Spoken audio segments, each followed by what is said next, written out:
JJ_945_. Hey Bill, how you doing? Hi JJ. Yeah, well, actually I've just done a tiny win in as much as to put my radio chat on, as you see top left there. I was reaching forward for the keyboard and using Control Shift Tab, and that brings up, I'll show you, brings the radio up or takes it away. It toggles um, the radio comms. But what I've done is I've associated it with one of the switches now on my throttle unit, and I can, if voice attack behaves itself, I've also got a command on that. Let's see if it'll work. Hold on.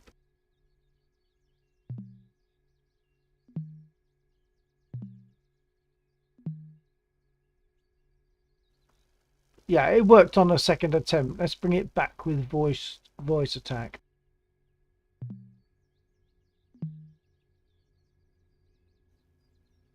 Yeah, so voice attack is great when it's working. It most of the time it is, even if not initially. Sometimes it kind of has to, I don't know, wake up or become friendly. JJ_945_. Well, RET, that's something. Yeah, it's useful. I mean, I would, if I had to use voice attack, I would, and see if it would work. But this switch on my throttle unit,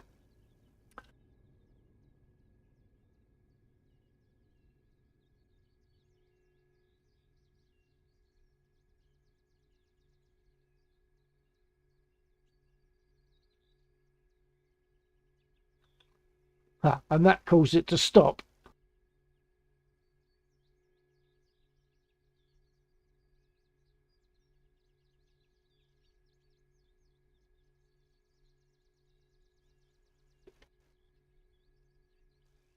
That's something I'll have to watch out for, because that switch is no longer doing it, because I used the switch whilst I was talking, and both the switch and the push to talk use the control key, and it's kind of locked it on. I'll see what happens if I can't get out of the aircraft and come back in.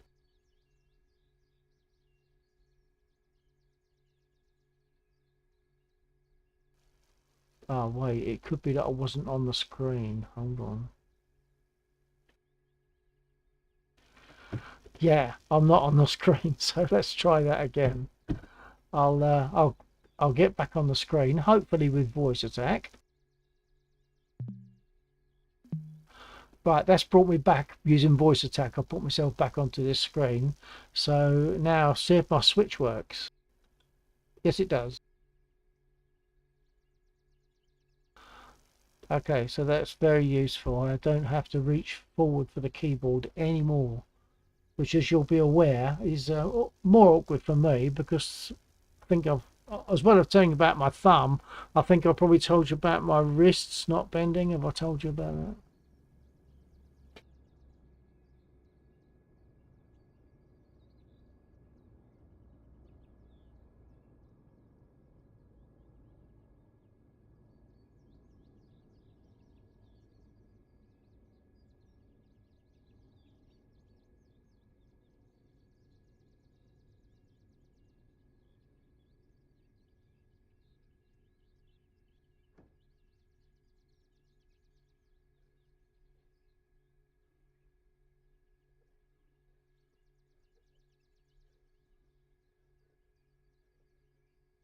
JJ_945_.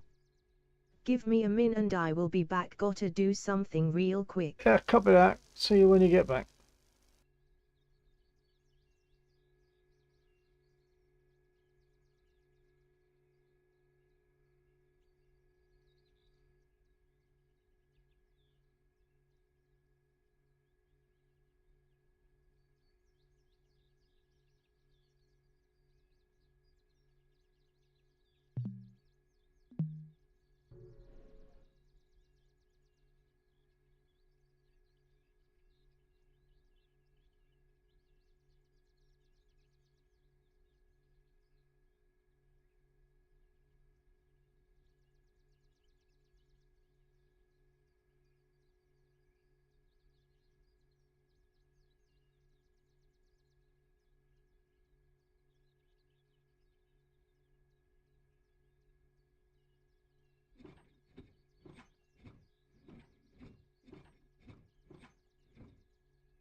JJ_945_. Merry Christmas, Phil and in back. Merry Christmas to you, JJ. Okay.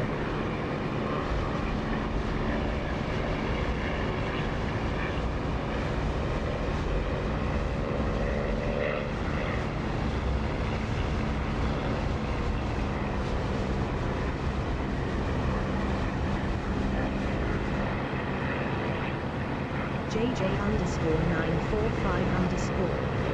I've forgotten in a different time zone.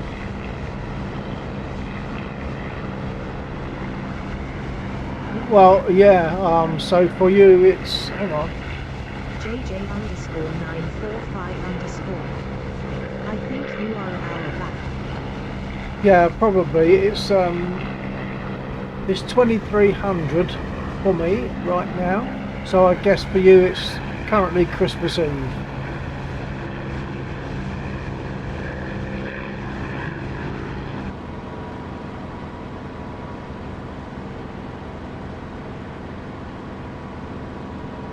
JJ_945_. Yeah, it is. Jolly good.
JJ_945_. By the way, on what DCS version do is this server, because it's not too long until I get my PC and DCS proper by 2. Okay, well that'll be good when you get that. This is the beta version of DCS. So when you get the beta version, you'll be able to pick up on this server if you want to.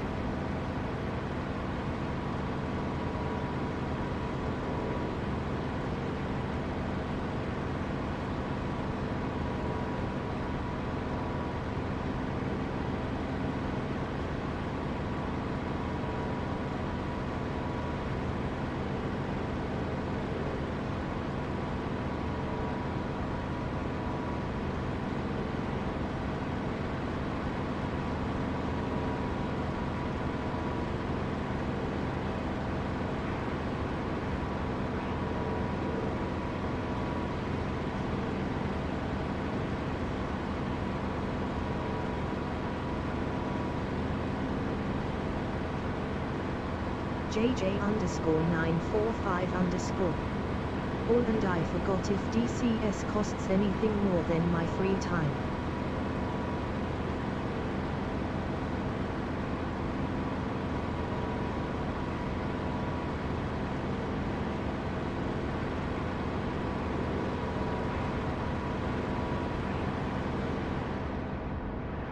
Well, no, that's the beauty of DCS. It won't cost you anything if you don't want to pay anything. If you want to buy aircraft, then you can, obviously. But apart from that, no. All it costs you is your free time.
JJ_945_. Okay, then I will waste no time downloading that game, and maybe you'll get a starter stick from my friend because he doesn't use his. Yeah, do that. Yeah, do it, definitely. Because just having DCS to look at and get used to is a good thing. If you know you're gonna get onto it eventually, just having it and getting the feel of it, even if you're not there too often or not, don't expect to be good at it to start with. It's a bit of a learning curve.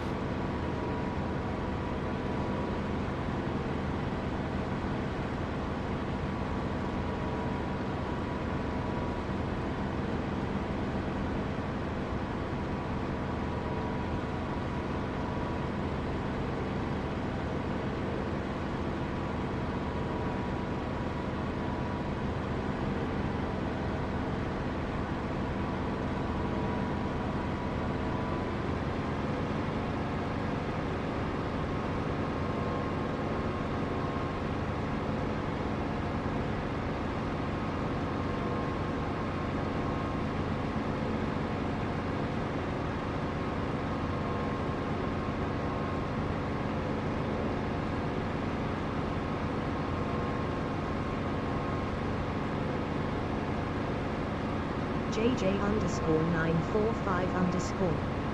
I don't expect to be good at any time. Oh, I'm sure you will eventually. You just have to keep at it, that's all.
JJ_945_.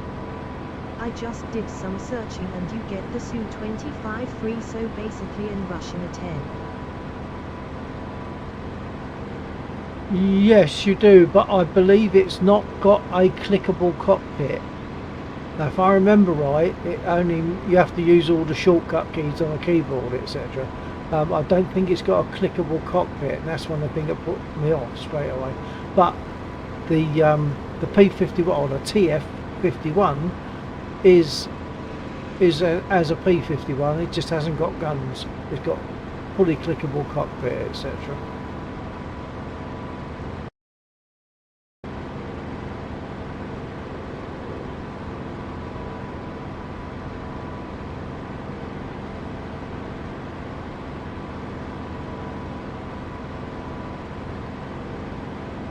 JJ_945_. Well, that would be sad if there are no buttons. Yeah, I mean, check that out, but I'm pretty sure. I mean, I suppose I could jump in it. I haven't got in it for a very long time because of it. But unless they've changed it, I'm quite sure that that aircraft doesn't have a clickable cockpit. A good reason for it to be free, I guess.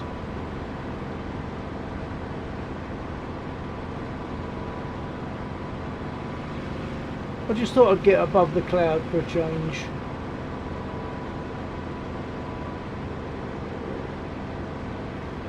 Oh, and I see an aircraft ahead of me.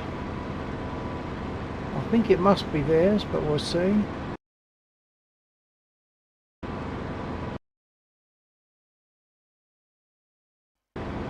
Yeah, I think it's probably that fighter.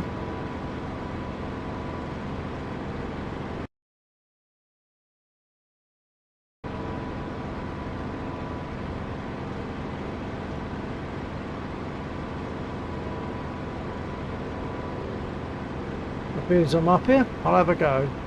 Guns are ready.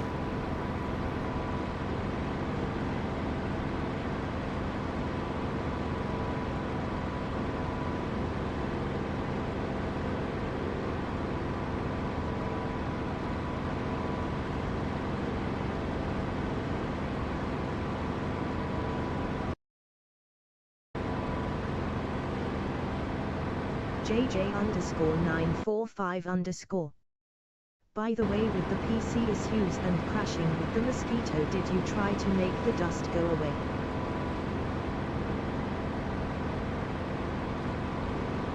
No, the PC, it did crash again, but that might be for other reasons. So I will probably try it again. JJ_945_. The dust on the PC.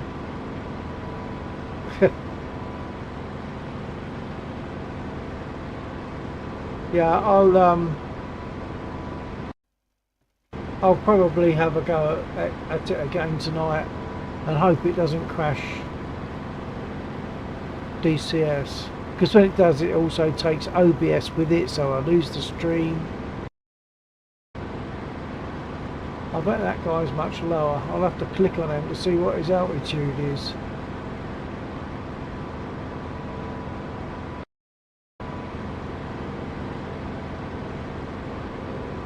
The other one was a blue.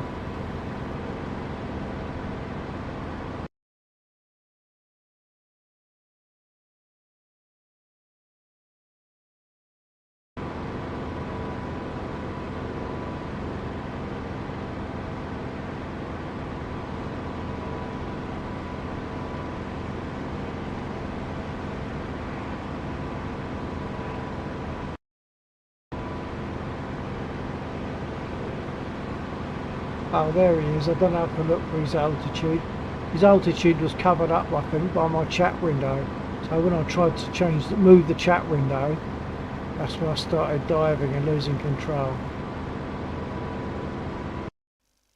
Okay, so I'm now going for the 109. That'll be a passive 109.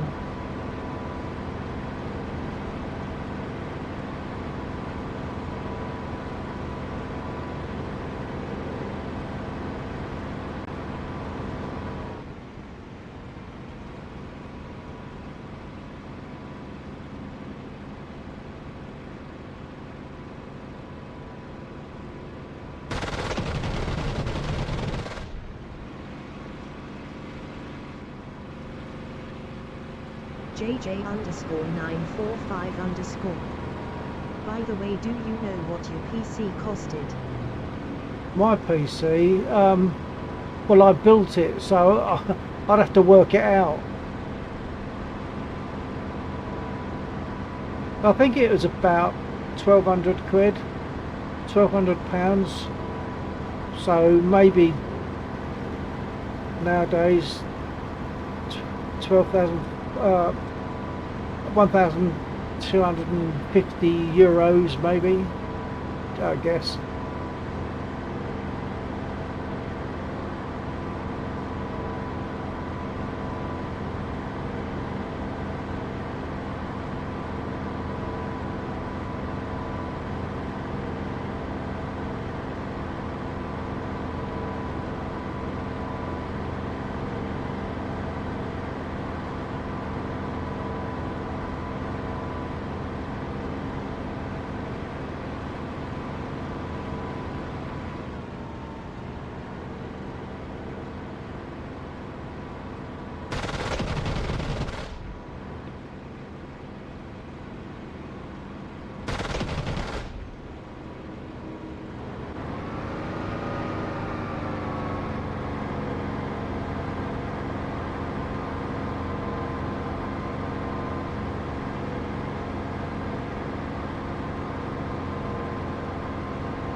Well, his engine's cutting out.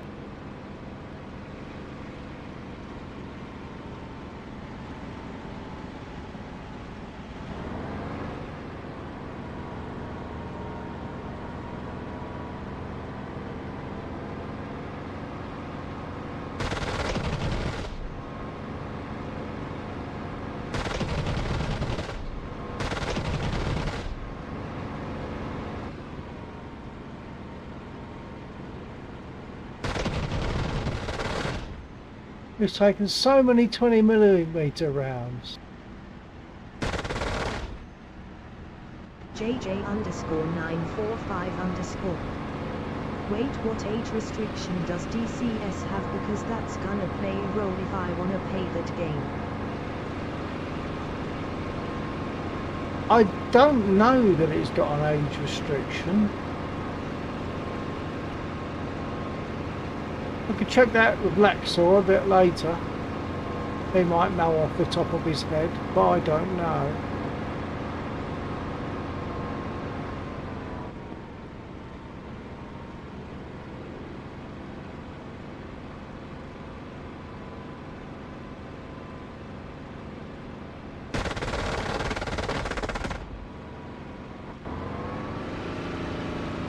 That's it, I'm out of ammo and I didn't get him as a kill.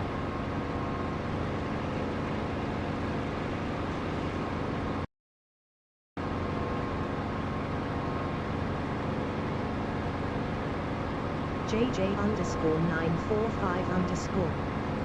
By signing up for an account, see below, section 5 your DCS World account, you represent and warrant that you are a natural person who is over the age of 18, or whose legal guardian have accepted and agreed to these terms of service. Okay. JJ_945_. No, but Not 18. no, but it says or parent or guardian have accepted and agreed to the terms.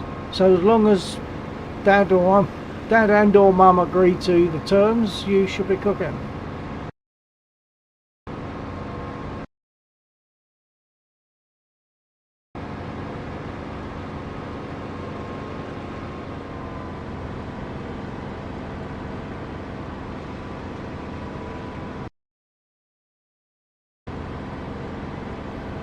So just run that past mum and dad. I can't see that they would be negative about it.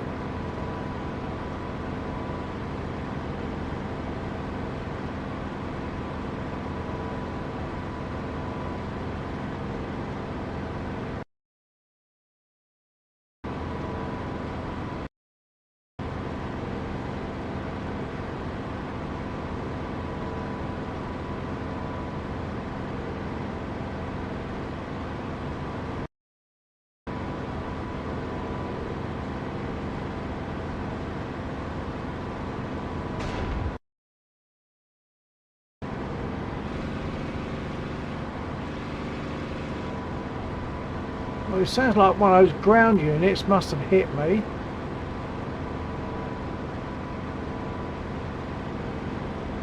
JJ_945_. Yeah, but I don't know how my parents will react when I ask them for a game 18+. I mean, they are pretty chill. You'll just show them some in-game footage and I do not think they will say no. Yeah, I think they'll be okay. The most... The how can I put it? The worst possible aspect is only that because there's a lot of people here over 18, sometimes the language might get colourful, but you don't have to fly with people, therefore there won't be a colourful language issue. You could just fly by yourself.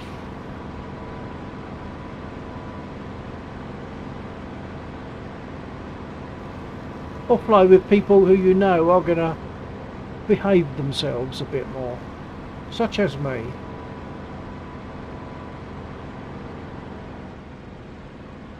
JJ_945_.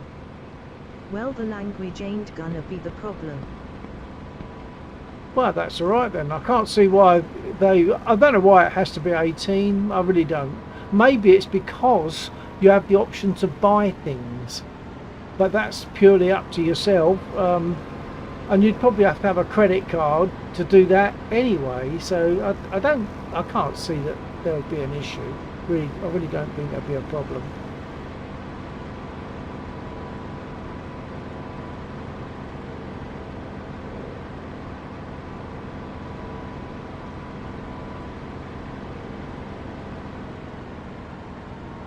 JJ_945_.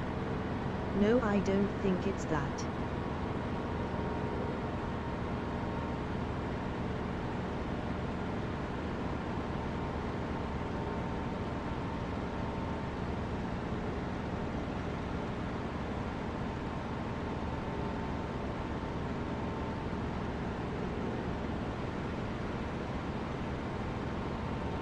Okay, I'm going to land and get repaired.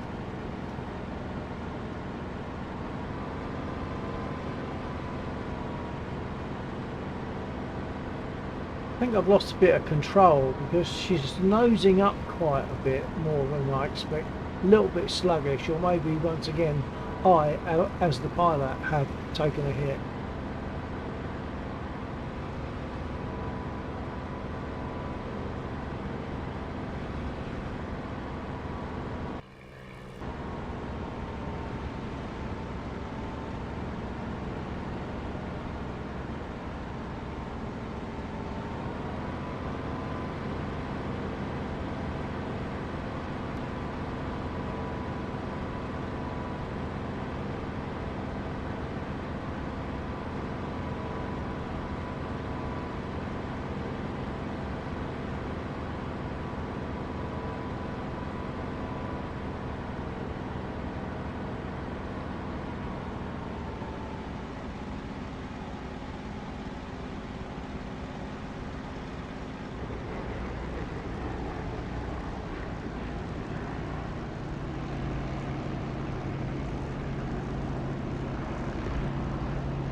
JJ underscore 945 underscore. It'll just show them some main footage of you playing and it will go the way I want it to be, because what you do is basically what I want to do. Yeah, that should work.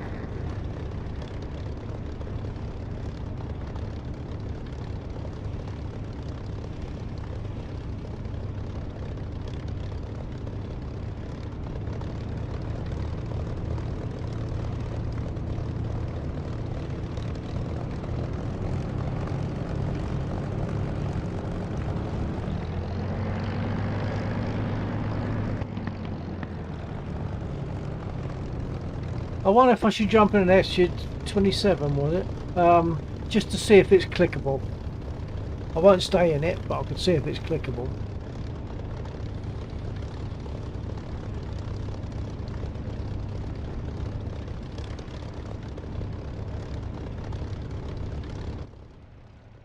JJ underscore 945 underscore. Nah, it was the Su-25. That's right. It's whatever SU I've got, and it'll be the JJ 25. underscore 945 underscore. The Su-27 is a fighter jet. I thought the SU-25 was a fighter. Hold on then. Perhaps I remembered everything wrong. Hold on.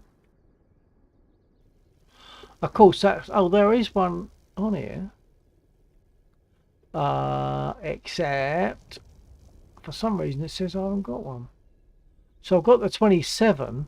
Okay. JJ underscore 945 underscore. Now it's a 10 but Russian. Yeah, but the thing is, it must be the 27 that they give you, because otherwise I would have the SU-25 available to me, and I don't have it available. But I do have the 25, and I haven't bought any SUs, so it must be the 25 that you get for free.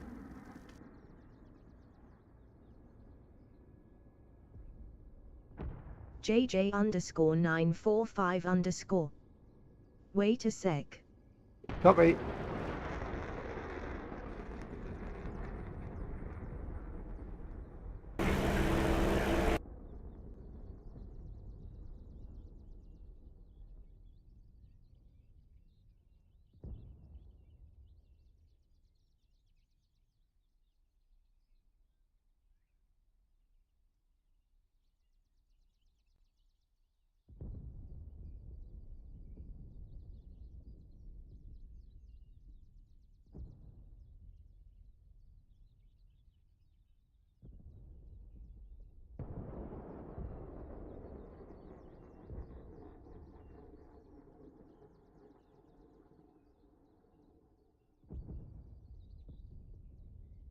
JJ underscore 945 underscore. Fly the TF-51 Mustang and Su-25T for free. JJ underscore 945 underscore. That's what I found. Okay, well that's odd, because I haven't got the 25, but I have got the 27. And the 27, as I don't know if you just saw, let's come. The 27 is a non-clickable cockpit. Otherwise, I would be getting little crosses, little green crosses, as I hover over these switches, etc. And I'd have to. I haven't even mapped the stick. Oh, I've mapped. Obviously, the throttle has automatically mapped itself, but I haven't mapped the stick at all. And there are no green crosses. I can't click any of these switches. They are not. They are not clickable. So, as I said, the 27, that's what this is. Let's jump out. Oh, can't even do that from here, because I haven't mapped it. But yes, yeah, so the 27 I've got, and I haven't bought any SUs. So how you get a 25, I don't know.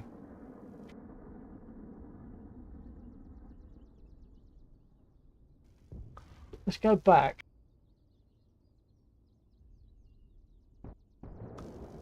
There we are. Look, I was in a 25. Sorry, that was a 25. I beg your pardon. It's me that's talking garbage. Okay, so yeah, the 25, which is a jet, doesn't have a clickable cockpit. I wonder if I can quickly map so you can look at the outside. Oh, well, there you are. There's a picture of the 25. So yeah, I suppose it does look a bit like it could be a bit like a A10, but it's not clickable.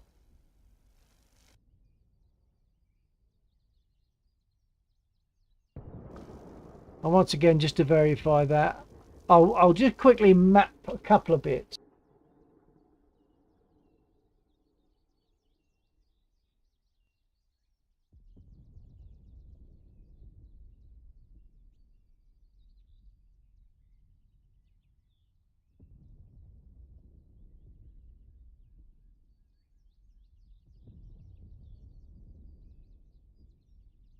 JJ_945_.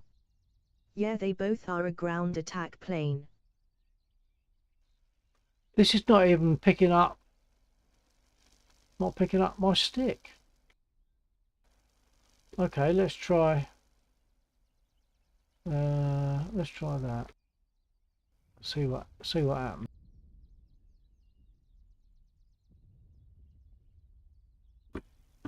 No, oh, hang on.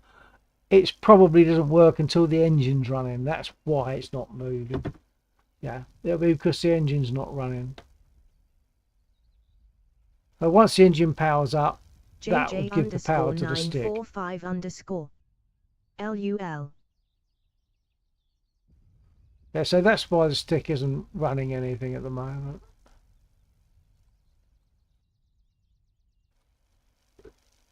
But there's no way I can close the canopy by clicking. I would have to actually push a button on my keyboard, which, as I've said before, I tend almost never to do now. So yeah, this is the 25 and it's non-clickable. So if you're happy to fly this with keyboard and mouse, well, I'm not even sure if mouse would do it. Perhaps it does once you map it, I don't know. Keyboard anyway. Instead of clickable switches, you'd have to use keyboard. If you're happy to do that, you'll be able to fly this one. Not me though.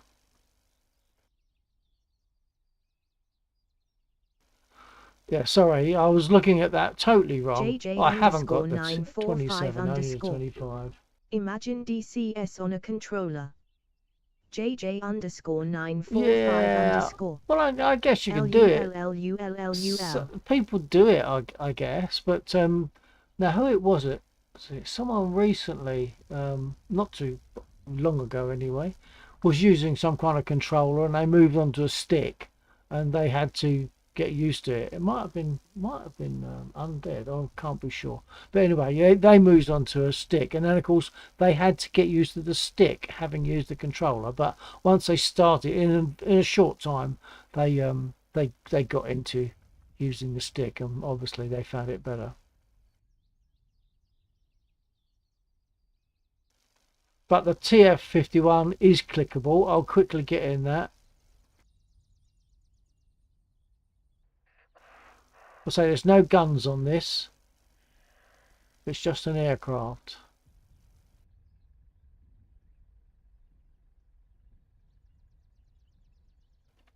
Oh, and there's stuff I haven't got mapped. I haven't got the zoom mapped on. Wonder if I've got anything mapped. Yeah, the stick's mapped. Throttle's mapped. Let's just turn it on and see what happens.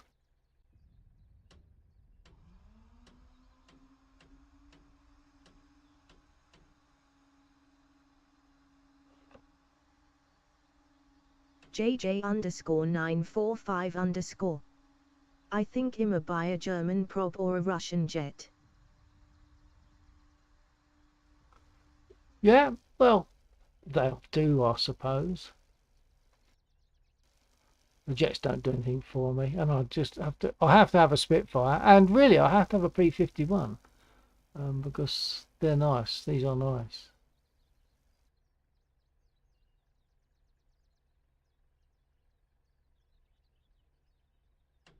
JJ_945_. I mean, they won't cost that much, right? Well, it depends on what you get. I mean, some of the jets are sort of, I'll try to talk in euros. I would say about 65, 70 euros for a jet. I think the Spit is about 30 or 40 euros, and the P-51 with like the fighting P-51 with guns is probably similar to the Spit. If you wanted a small Russian aircraft that's a fun aircraft, the I-16 is a fun aircraft, and that's a lot less expensive. That's about 15, between 15 and 20 euros, I think. And of course, if you wait for the sales, that's where you'll get them cheaper. Obviously, they do have sales every now and again, and it's worth hanging on for those sales.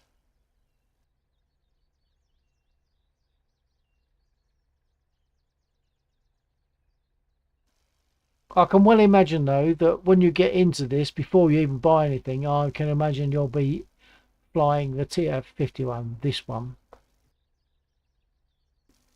There's obviously a load of stuff I haven't mapped.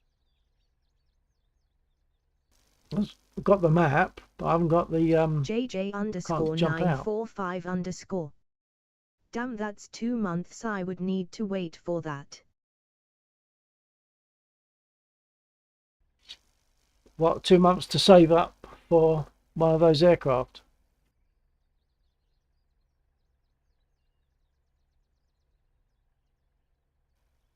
But you can fly the TF-51 in the meantime. It's a good airplane. It is. Right, let's see if I can show how it's a bit good by actually starting it. But I haven't got zoom.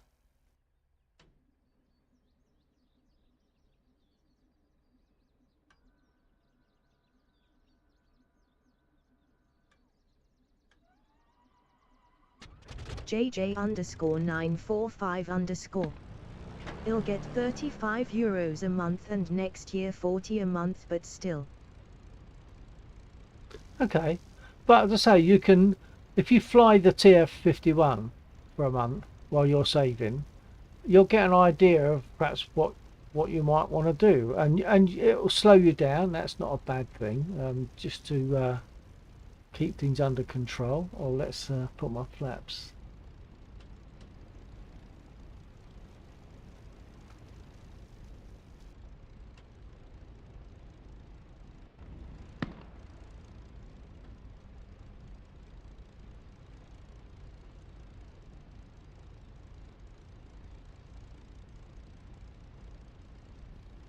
Well, I've clearly lost mappings because that my switch that I'm using right now was previously operating the flaps, and now it isn't.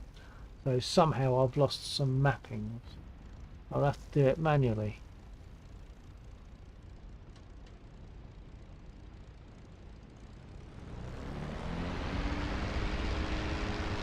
I don't even know if I've got brakes. I suspect not. JJ_945_. That means your Spit is worth more or the same than my headset I got in a cell. Yeah, but as I say, they do sales, so yeah, just see what comes up in the sales. I would recommend that you fly this aircraft for some time. You're going to be learning about mapping. So you're not just going to get in an aircraft and fly it. You're going to be mapping loads of stuff. I say I can't even brake at the moment because the brakes are not mapped. They were. I just have to let it stagger to a halt, maybe. But you've seen the control screens, haven't you? You've seen all the controls that you could need to set. There's loads of them, so you'll spend a lot of time just setting up this aircraft. But the point is, once you set this aircraft up, you've got more of an idea of how to do another one. Is there like a Christmas sale? There might be one at the moment. I'm not sure. In which case it might go through to the day after Boxing Day. So what, roughly the 27th? I'm not dead sure on that, but you could see. I'm just going to see if Laxor's receiving. Oh, I can't because I haven't got a key mapped for it. I haven't got a push to talk map for this, so I'm going to jump out of this. But it gives you the idea. It tells you, shows you it's a good aircraft and it's one that you could work on. Oh, looks like the flaps did come up a bit. Oh no, I nudged them up with the leader, didn't I? I did it manually. But I'll get in a spit so that I can actually use my radio and talk to Laxor.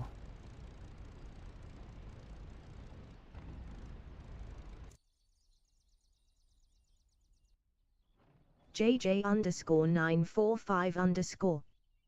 Well, I probably ain't gonna get my PC this year. So not in 2023, but 2024.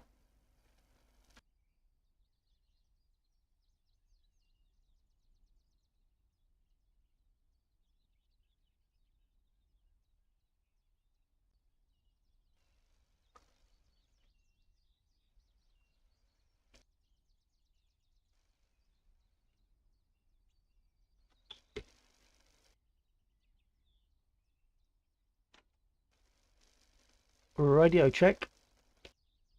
JJ_945_. Very early 2024. Okay, so in the meantime, what you can be doing is watching things like this, watching Laxor, watching me, and get to know the program. JJ_945_. Mom said like latest is the 3rd of November. The 3rd of November next year, right? Okay, so you might have a long wait, so it might not be very early. Somewhere between very early 24 and late 24 then. So let's assume it's going to be roughly middle of 24.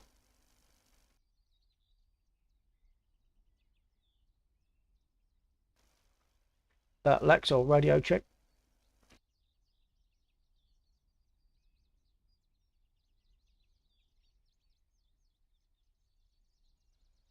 Okay, I'll get started.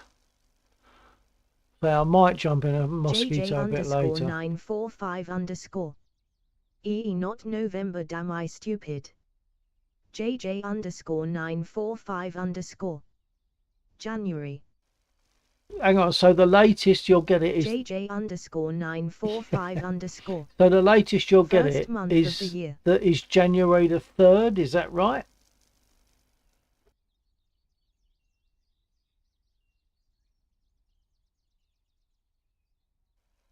So that's really not too long to wait if that's the case.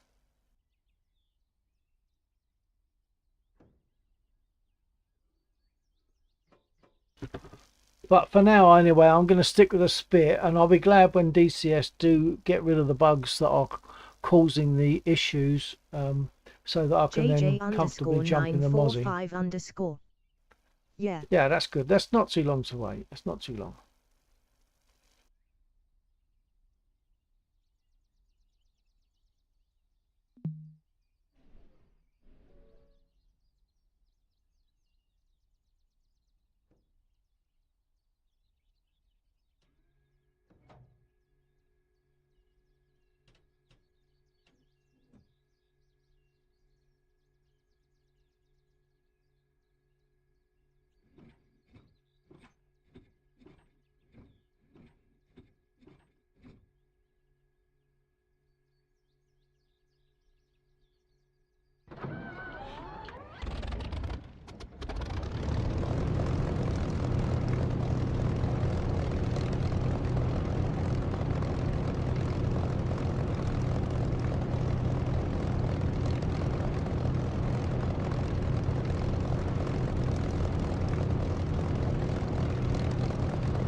So I'm going to give it one division of nose down.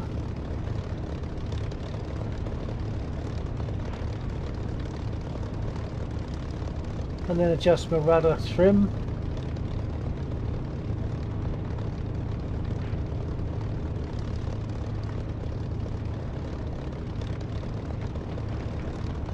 Okay, we're good, I think. So I'll make a move.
Lexor, radio check.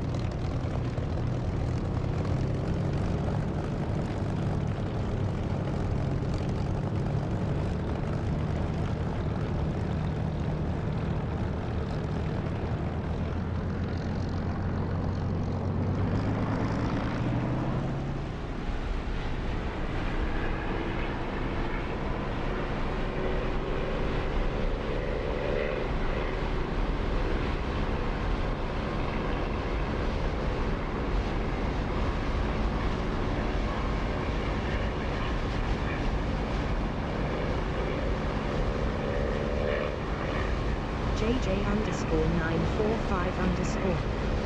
I think I'm gonna get back later, but I need to do something here at SOM, Christmas gifts and stuff, and yeah, I know it's late. JJ_945_. I forgot. Okay, we'll go and get into the Christmas spirit and do your wrapping, enjoy, and I'll catch you if you get back.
Lexor, radio check, copy.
They made a mess of my wings, but I put down safely, even if I didn't make the airfield. Get another aircraft.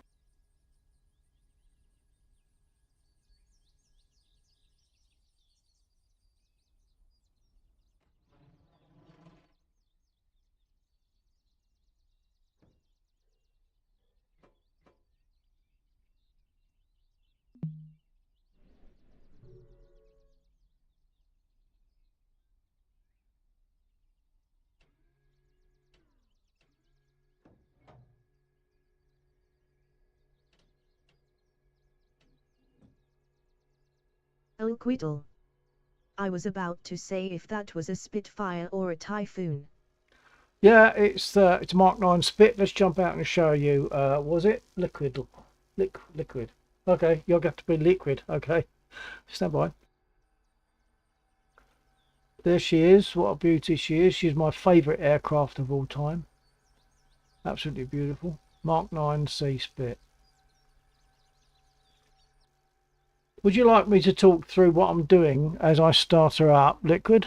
I'm very happy to talk about it rather than just do it without you knowing what I'm doing. Would you like me to talk about it as I do it?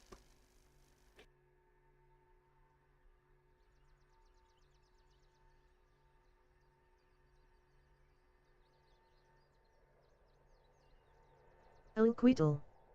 Sure be nice to know how to start one up. Okay, and bear in mind that this is DCS, so if you can start it in this, in theory, you can get in a real one and start it, okay? Right, so the first thing I need to do is make sure that the brake is on and that prop pitch is fully fine. If I don't have the brake on, when I start it up, she'll start to roll forward. So the brake is on.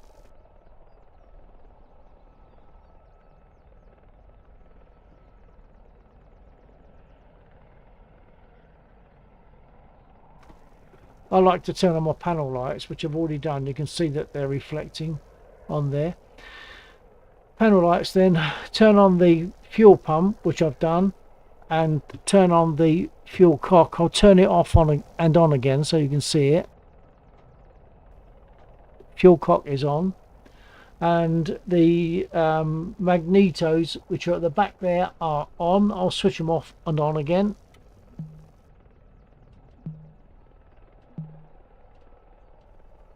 So magnetos are on, fuel is on, fuel pump is on, brake is on, and the prop pitch is set fully fine. I'll give the engine 5 pumps on the primer and then you'll be ready to start.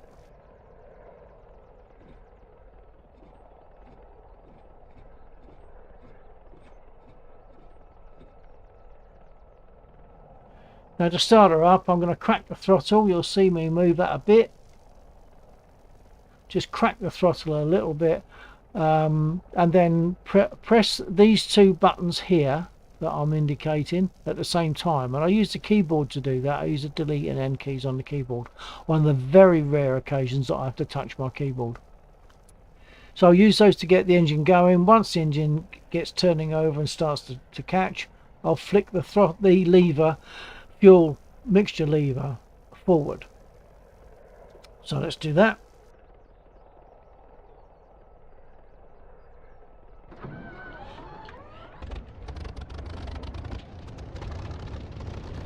So if I didn't have the brake on, I would be getting pulled forward by now. I'm now going to set my altimeter to 0. I'm going to change my nose trim from 2 divisions up to 1 division down, and then I'll adjust my rudder trim.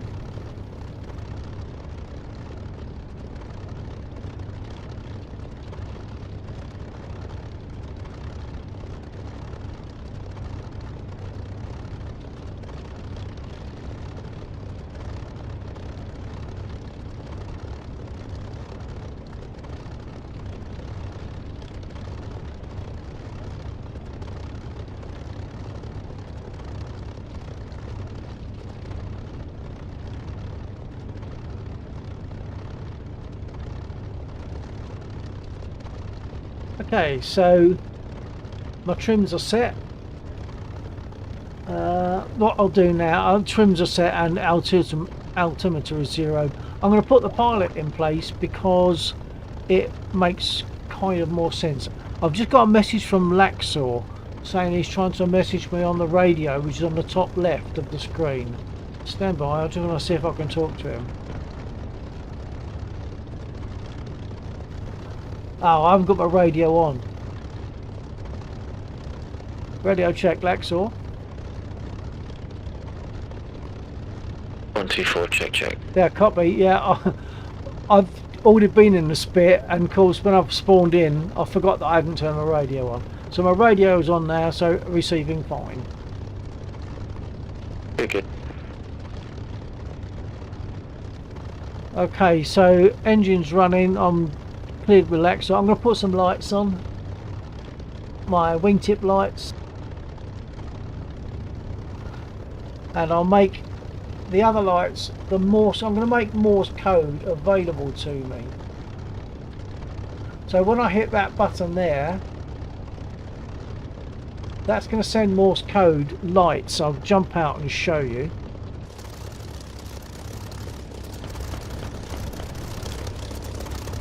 So I'm hitting my M key. I won't normally, but I'm hitting my M key on the keyboard, and that's pressing that button down. So if I lose my radio in combat, I can still communicate with the rest of the team, the section, with using Morse code with that radio. By the way, if you're going to go liquid, let me know, won't you? Because otherwise I'm talking to myself and I feel silly. So let me know if you're going. It's quite okay. Right, I'm now going to taxi. I'll talk about taxiing. So in the Spitfire, you don't have toe brakes. I'm tilting on my rudder pedals. I can slide them backwards and forwards. And now I'm tilting my foot forward, but nothing's happening because the Spitfire didn't have toe brakes. The P-51 had toe brakes, but not the Spitfire. For me to turn in the Spitfire, if I want to turn left, I give it left rudder and I apply some braking, and that puts braking on the left wheel. So if I want to turn right, it's right rudder, and I apply braking with the same lever and it puts braking on the right wheel. Whittle, have you been think about getting a VR for this game and for War Thunder? VR, I don't know, it's an expense that I don't know that I need to do. I'm using Track IR at the moment and I'm pretty comfortable with that, so I'm not sure that I need to go VR. Probably if I did, I wouldn't want anything else, but it's a cost that I'm not sure that I want to go to at the moment. Right, I'm going to take the brake off, and using the method that I said just now with the brake and the rudder pedals, I'm going to taxi to runway. So brake off, and away we go. Throttle up a little bit.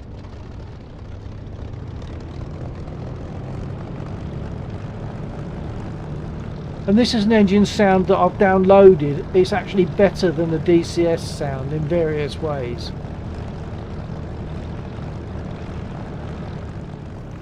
So you'll notice that I'm using this lever on my throttle for the brake.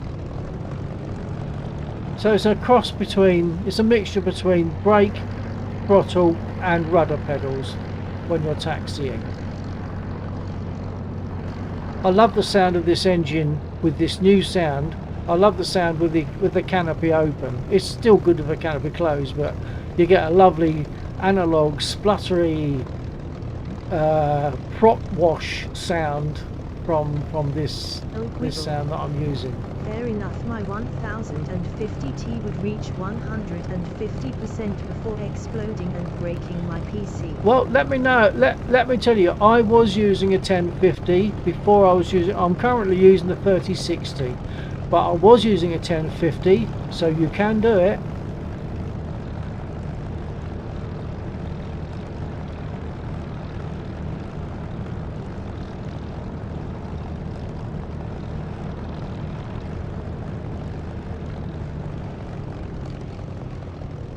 How much RAM have you got?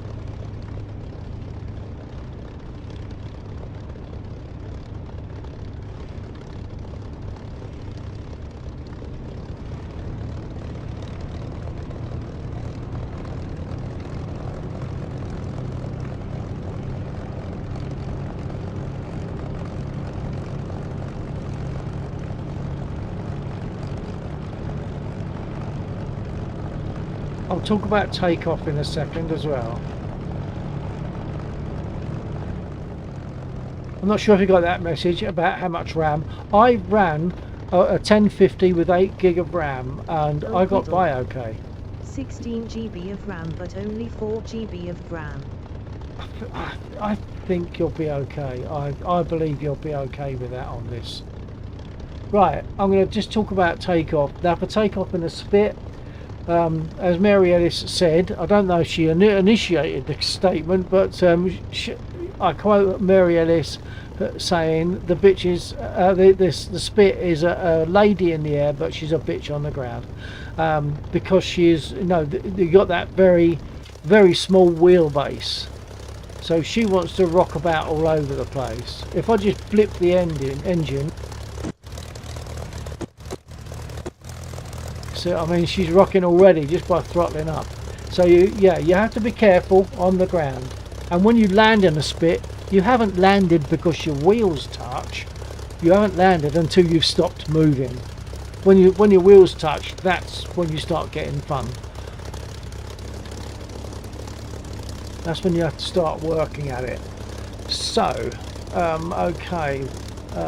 Just trying to think if there's anything else I want to say. Right, actual takeoff then. Let's go back, jump back in the cockpit. So to take off in the spit, there's a certain amount of dancing on the rudder pedals like this, to keep her straight. But first of all, it's stick back, brake off, of course. I haven't done that yet. Brake off, stick back, throttle up, dance on the rudder pedals to keep her straight. Once you get to about 8 boost on the throttle, so if you try and watch that, get to 8 boost on the throttle, by that time you can have the stick back to normal. When the nose drops, watch for your speed to get to about 90 miles an hour, 80 or 90 miles an hour. Rotate gently, and as she comes up, gear up, adjust the trim back to 1 division of nose up, so from 1 down to 1 up, and then adjust your prop pitch to give 2,700 revs. Then we can close the canopy if we want to. I like to leave it open because it just sounds so nice, but I'll demonstrate that. Let me just take off and I'll show you what I mean. Right, so brake off, stick back, throttle up, and away we go.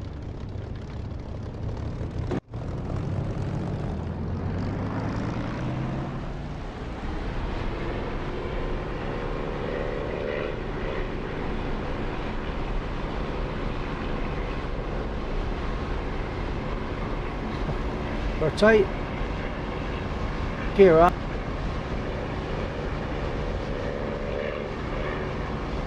adjust my trim,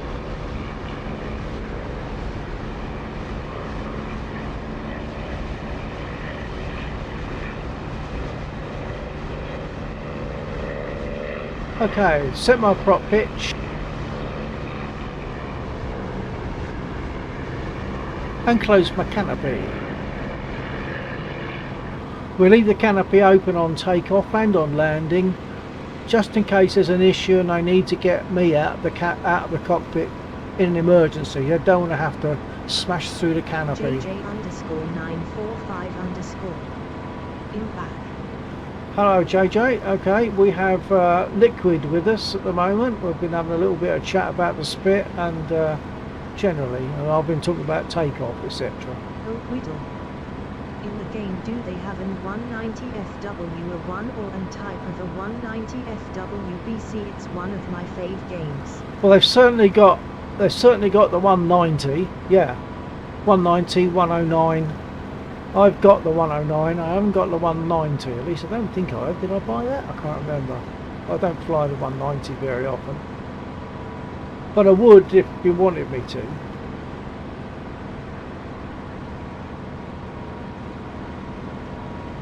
So, do you fly in DCS very much, Liquid? Oh, Whittle. Planes. Favourite planes, yeah, I got that.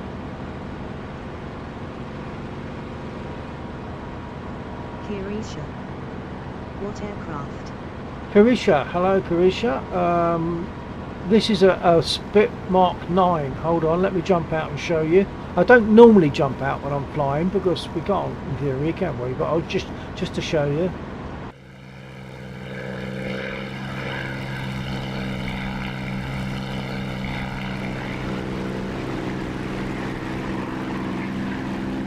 There she is, what a beauty.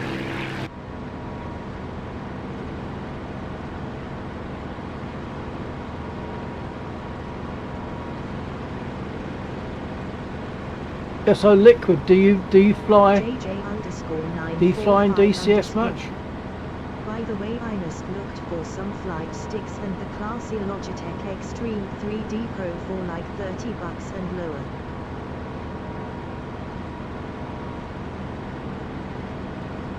Yeah, Logitech I believe is a popular one. Not that I know much about those things, I really don't, but I believe it's a popular one, yeah. If you're playing that price, you're getting used to it, aren't you? You're getting the feel of it, and that's a good stick for that, I'm sure. Right, I'm going to put my sight on. Ah, I see. Pit kinds. Beauty indeed and agile. Kirisha. Used to play MSF back then. Yeah, I've got Microsoft Flight Sim, the Microsoft MS 2020 as it is now. I've got that, but I don't use it much. There are a few things I'm not so keen on with it.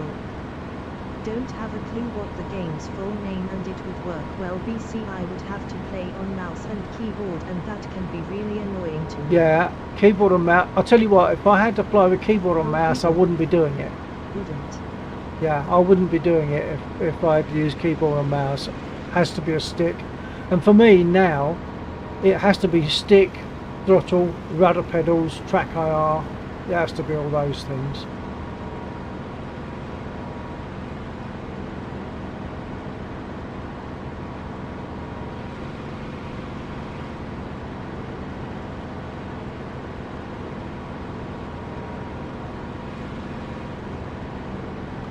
I'll make a turn and hurtle along the runway, pull up at the end, climb, and then eventually level off at some point and make a nice invert manoeuvre to do a 180.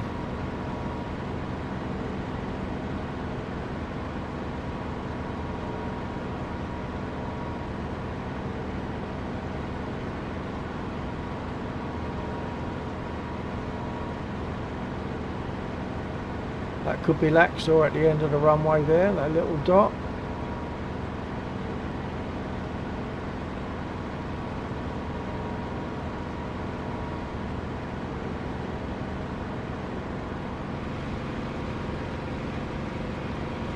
I'm guessing it must be.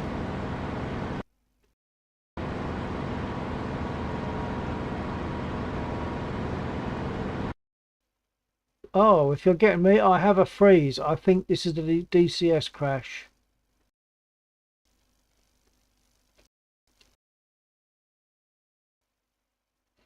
Yeah, I've got a DCS crash. I'm going to have to restart DCS. Hopefully they will sort these bugs out in not too long, and it will run smoother and won't crash so often. Kirisha. The beauty of these kind of small planes is you can do steep turn with low risk of stalling and falling. Kirisha. Crashed the game, not the plane. crashed the game. So I'm going to have to restart DCS. When I do that, I won't be able to communicate, so you have to wait for me to come back. So I'm now going to quit the game and come back in again. I just hope it hasn't taken other things with it. So sometimes it takes OBS, and sometimes it takes Discord, but I think I'm okay on that. So I'm going to close the game and come back ASAP. Stand by.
Okay, sorry about that, folks. This is what happens sometimes with DCS. It has some bugs in it at the moment. Since the last update, it's got some bugs in it which have been affecting performance and making game crashes a bit more often.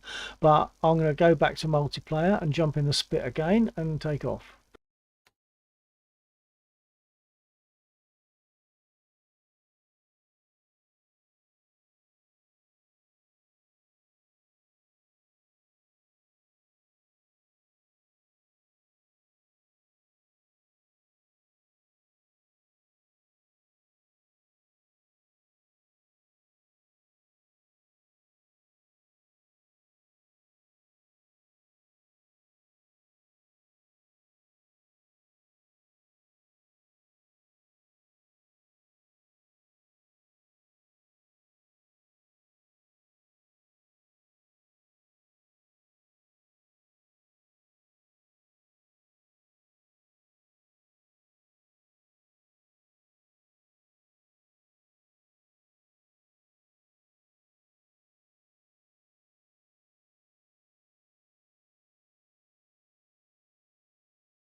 Okay, I can select it now. I couldn't speak whilst that was loading in because using my push to talk button uses the control key, Oh, and Quiddle. that can mess it up. I was thinking about building a new PC with a RTX 2070 Super. Is it any good for gaming on? Well, it's going to be better than the 1050, isn't it? Mine's a 3060, but I would have thought the 20. I don't know that much about this sort of stuff, but I would have thought that RTX 2070 should be better than a 1050, and I was running a 1050 with just 8 gig of RAM. So I would say so, yeah.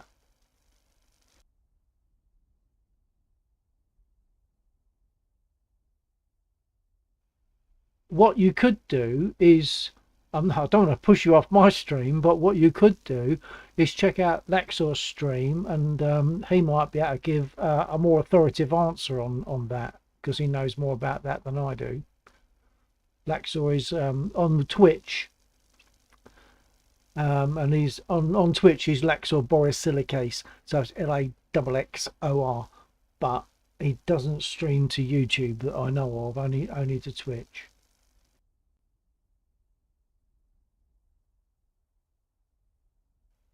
And for the sake of safety, I'm only for the most part, I'm only using the Spitfire here because with the bugs that seem to have turned up in the most recent update, I'm getting issues when I try to fly the Mosquito or the A10.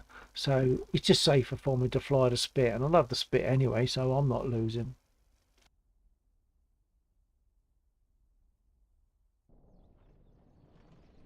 Elquidal.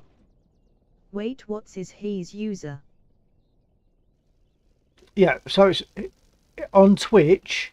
Laxor is Laxor Borisilicase, but you will find him if you search Twitch for Laxor, and Laxor is spelled Laxxor.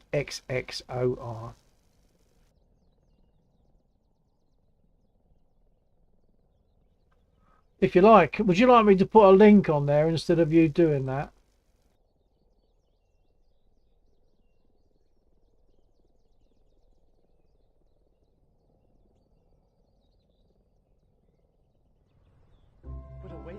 The greatest storyteller always had.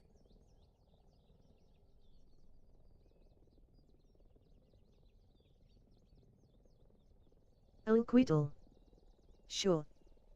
Well, there you are. I've just put Laxor's Twitch thing up. So, as I say, I don't want to nudge you away from my stream, obviously, but Laxor and I fly together, Elquidal. so we help each other. Thanks. You're welcome, sir.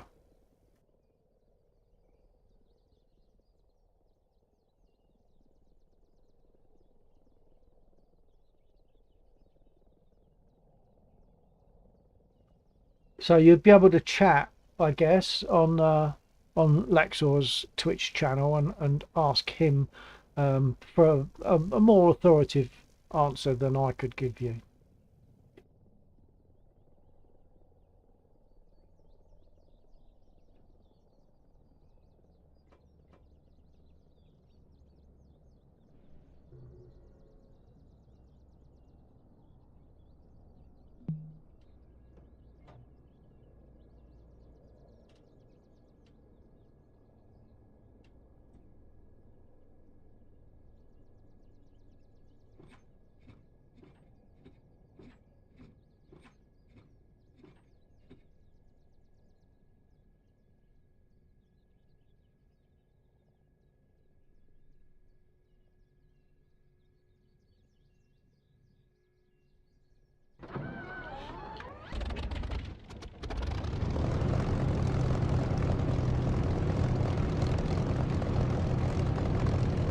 Laxor radio check.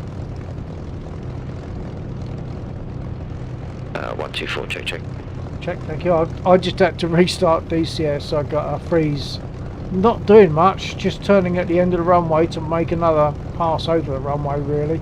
I got a freeze and it eventually crashed DCS. So I'll be glad when they sort out these here bugs that we've been suffering. Yeah. Well, at least you're back. It's good.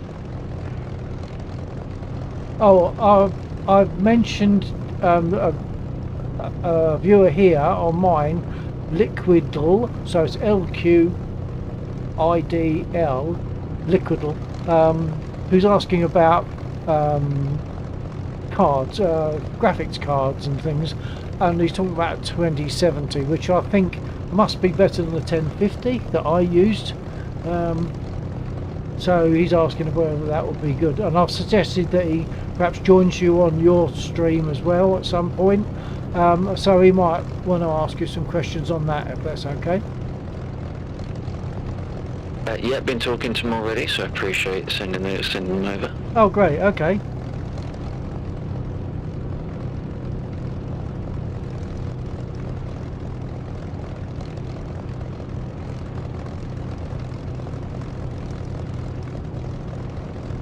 So once again, for the sake of viewers, Laxor and I fly together.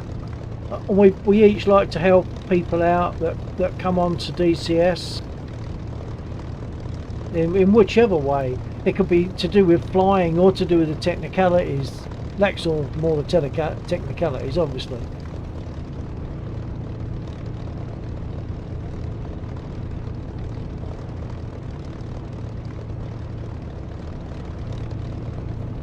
So once again, for anyone that wasn't there when I said this is a Spit LF Mark 9.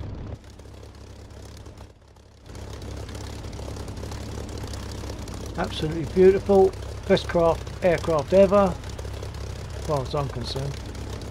Absolutely beautiful. And I'm using an engine sound which I downloaded, and I think it's better than the DCS Spitfire engine sound. It's really nice. It sounds especially nice with the canopy open.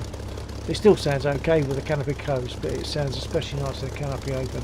Okay, I am going to move. I'll put some lights on first.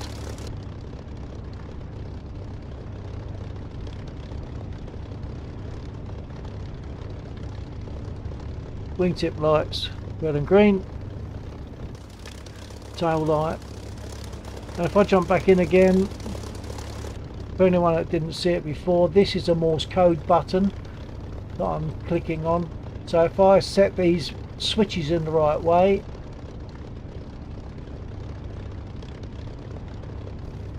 and then jump out by using the M button on my keyboard, which I never usually have to touch my keyboard.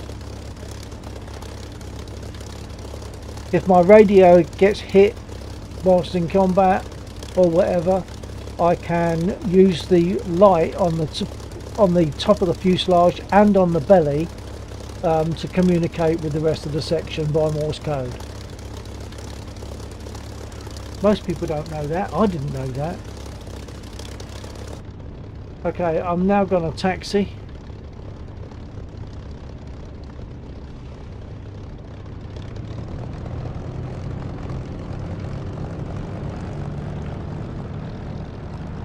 Laxor, just to check that I'm okay for takeoff. Yep, all good. Copy, thank you.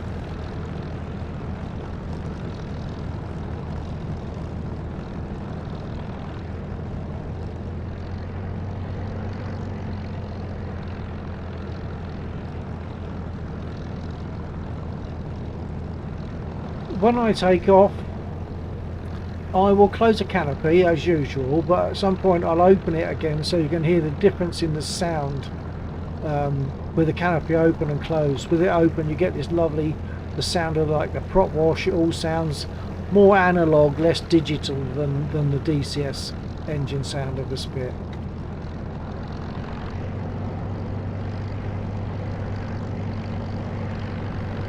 And the engine sound is a free download. Can't be better than that.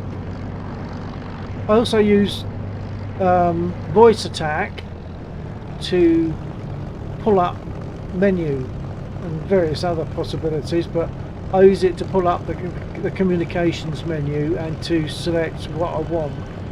That's Laxor. Oh, Whittle. Sorry, I'm back now. Okay, yep, surely good. Laxor's already said that you've had a little chat, so that's good.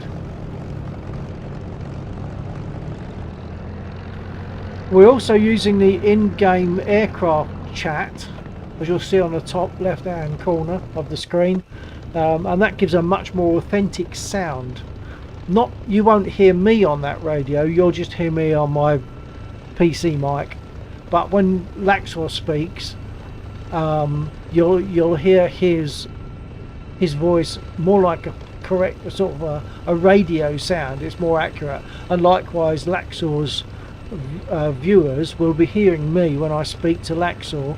They'll be hearing me with that radio voice sound, so it's more immersive. Right, I'm gonna before I take off, does anyone want me to explain what I'm going to do on takeoff? I won't take off just yet, so let me know.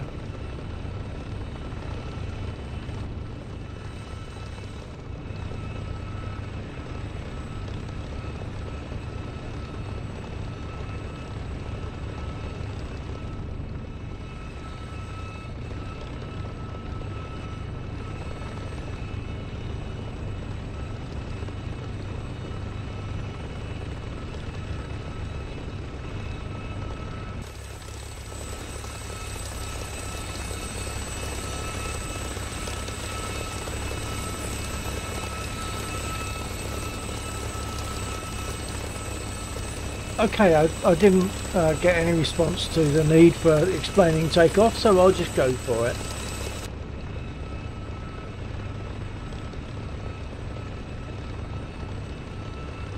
Oakwiddle. For some reason I update the drivers on my queue and it downgraded to like an RTX 980 GX. Dick is the card's name. Well, that sounds odd. How did you update? Did you update via Windows or via NVIDIA?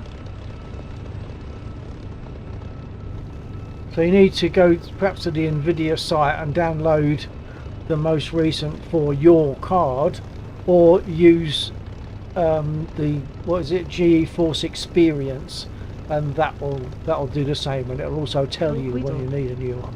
NVIDIA. Right, okay, well that's... Oh, you use GeForce Experience, that program?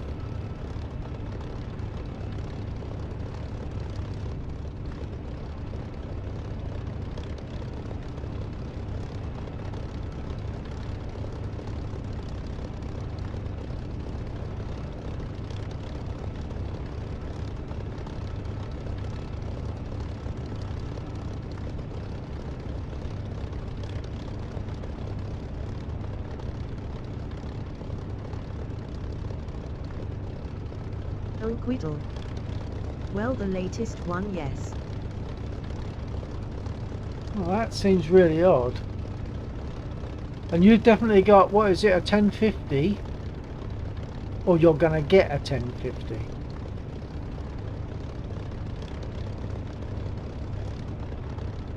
I'll take off. I'll try to respond to you once I'm in the air.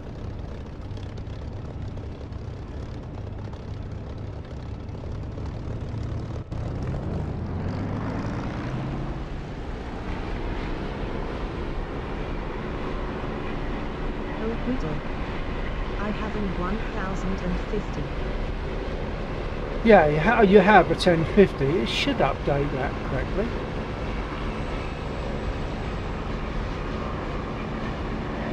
I'd recommend just trying it again.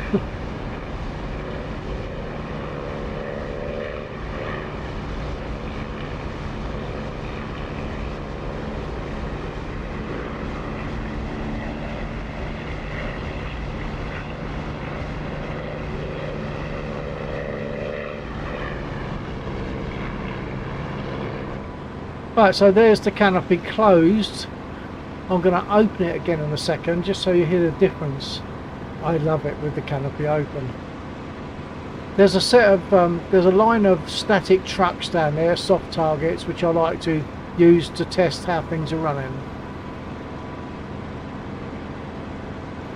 Right, I'll open a canopy.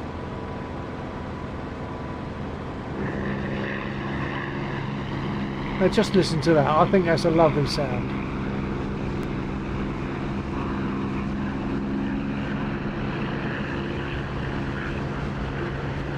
Oh, looks like Laxar's already had a go at these. They're a bit scattered. They're normally in a straight line.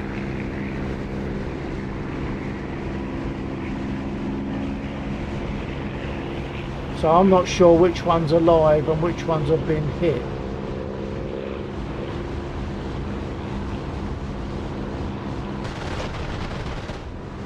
Well, that's been hit. I can't see any live ones. Oh, it could be that the live ones have spawned in on patches of ash. Let's try these, hang on.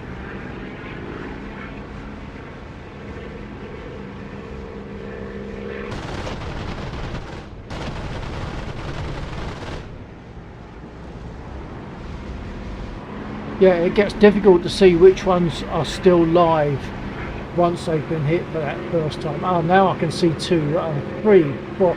Oh, they've all, I've just hit the last one because they've all now respawned. This set respawn, they don't, other sets of trucks don't.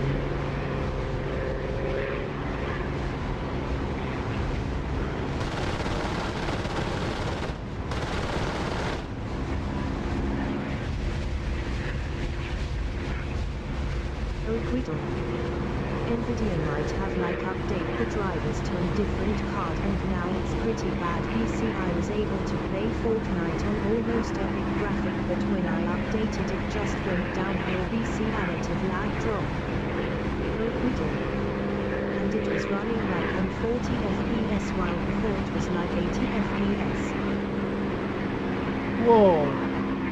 I can't really say much on that. Once again, that might be something that Laxor might be able to give some advice on. That's a technical side that I wouldn't know.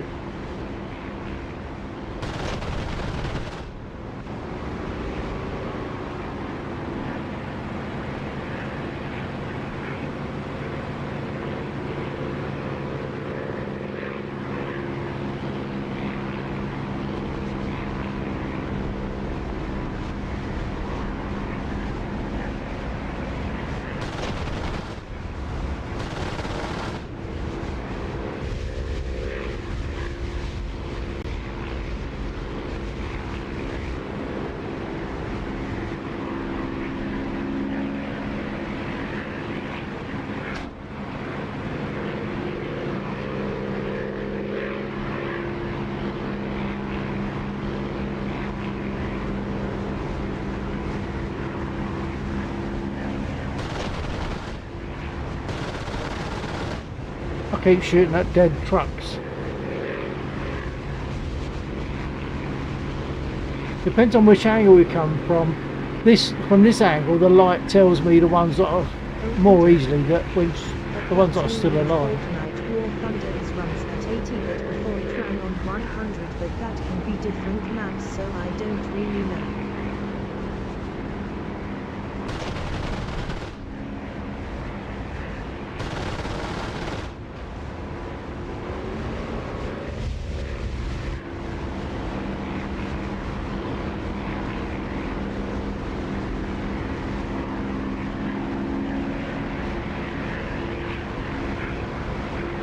Yeah, that's odd. I think I'm being shot at by the tanks on the bridge. There's some tanks behind me there on the bridge. They're shooting at me.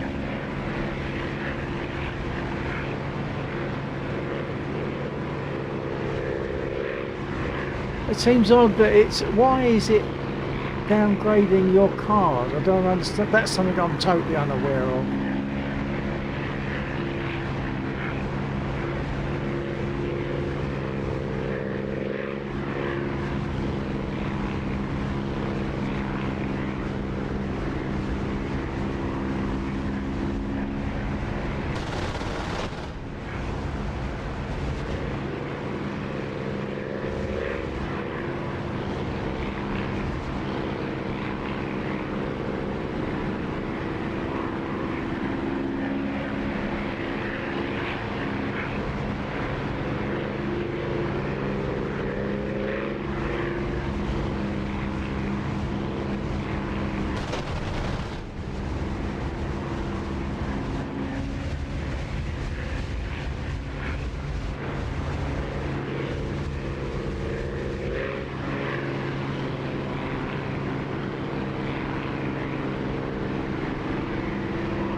It doesn't really matter anyways. PC Fortnite is dead now again, and is the I just lowered the setting and it was fine. Plus I think is the only game that was affected by the update again.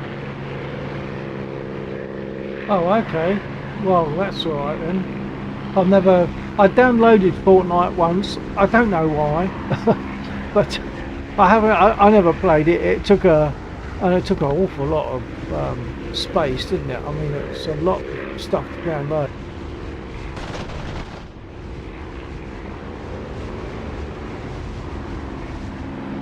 But I didn't retain it. I think I'm going to go in for demonstration landing, hopefully. See how I get on with that. because I must be getting low on ammo.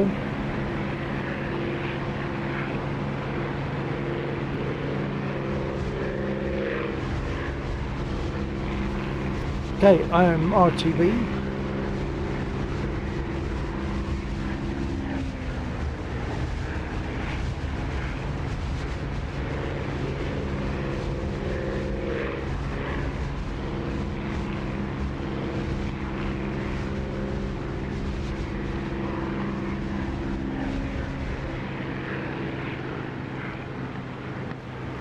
Gear down.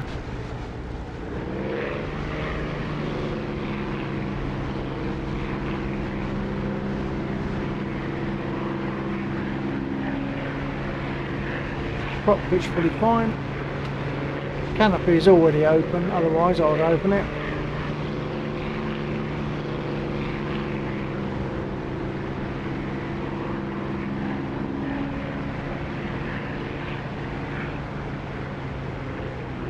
Flaps down.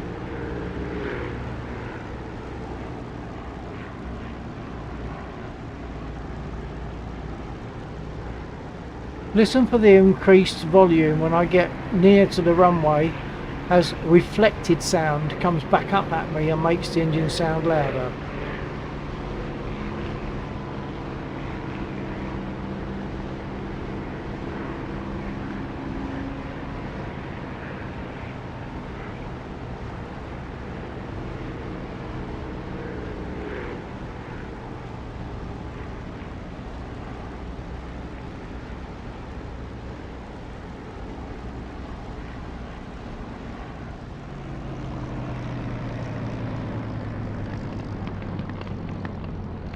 There it was, that increase in volume. That's a nice touch.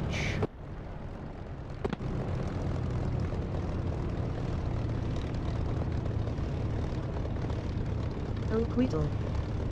Will I tell you something? There is this WW2 book at my school and it has a picture of an FW190 and I really want it. It's sad that I can't get it.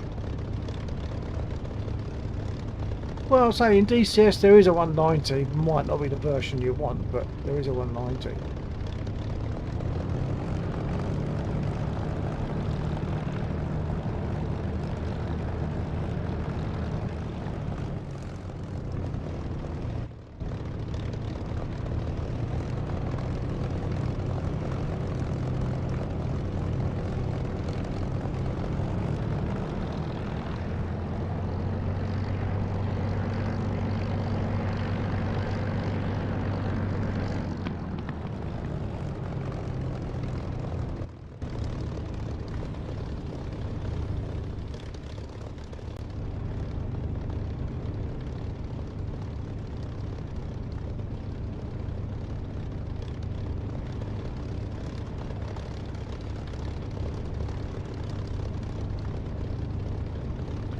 Whereabouts on the planet are you, Liquid?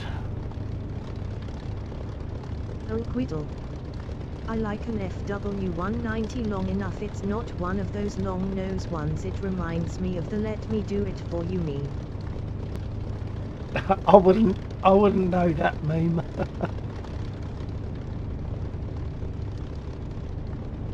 So yeah, so whereabouts are you? Roughly. Like, you know, like which country? You don't have to give me a name and address.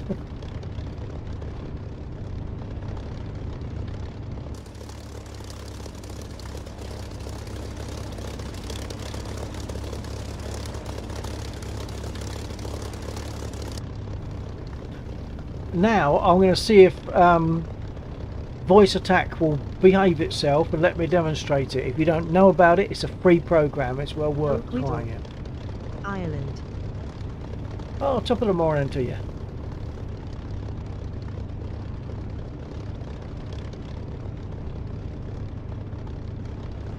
Yeah, so I'll try demonstrating voice attack. I'll just ask for the communications menu. And there it is. All I did was I said comms. Now I'm going to say F8. Now I'll say F1. All that without touching the keyboard, which really suits me very, very well. And I was right, my ammo is very low. Request rearming. Unable to comply. Why? Why is unable to comply?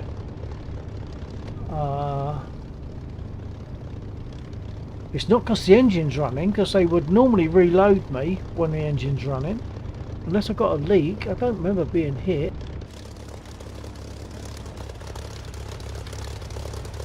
I'm not seeing any oil streaming down. Oh, hang on, there is a leak. If you look just behind this nearest wheel, you'll see a white sort of streak downwards. That's probably fuel.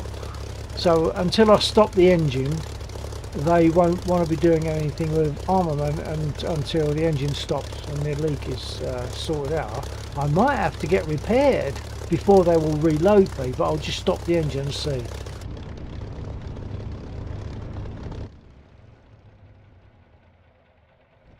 Alright, so once the engine's completely stopped, I'll just try again for to get rearmed.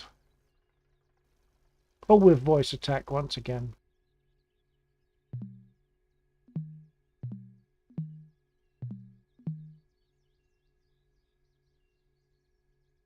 Request rearming. Unable to comply. Right, I'm able to comply because I have a leak, so I've got to get repaired first. So what I'll do is I'll get the repair started. I will then take a quick comfort break, as we call it, and I'll be back in just a couple of minutes. So stand by. Let's get repaired then.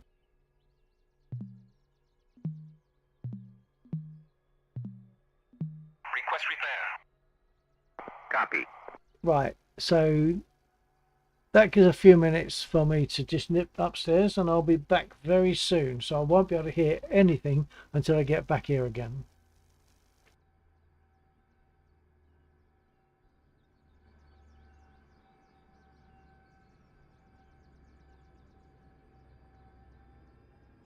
El Quidel.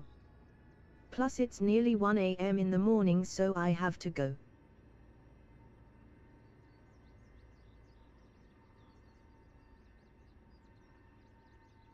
El Quidel. Il Sire in another stream.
just radio check relaxer, just to say I forgot to tell you I was going to take a quick comfort break, so if in that couple of minutes you were trying to communicate, that's why I didn't respond if you were.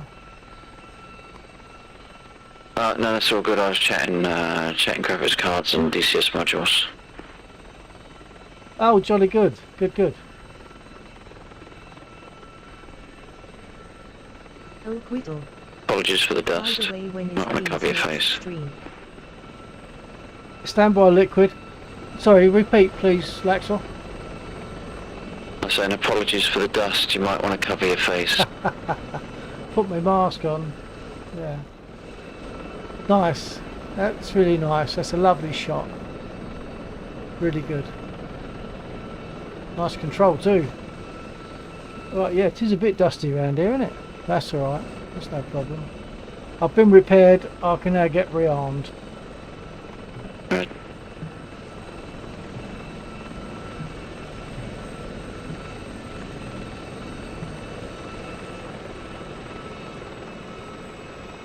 Request rearming. Yeah, so Copy. Liquid, when is next stream? We fly on Friday nights and Saturday nights, so we start at UK time round about 22:30 and we finish at roughly 02:30 the following morning, and that's on a Friday and a Saturday, so each day of those days we start in the region of 22:30.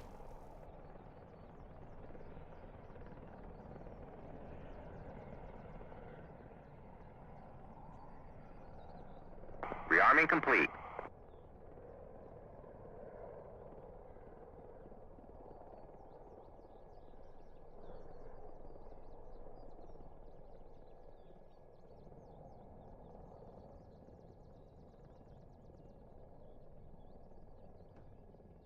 El Quiddle.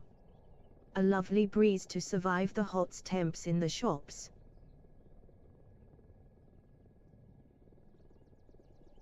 Hot temps in the shops? Where are you talking about?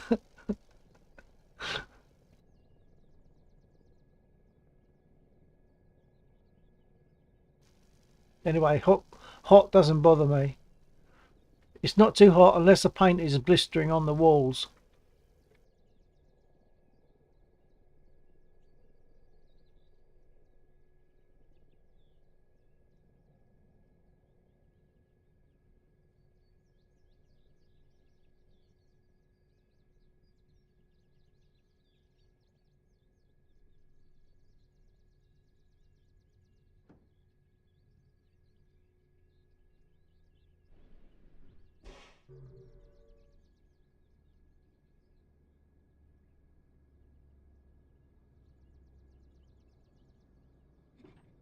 El Quiddle. You know when it's Christmas and they put on the air freshener, will I would care if I was wearing like 2 jackets on me.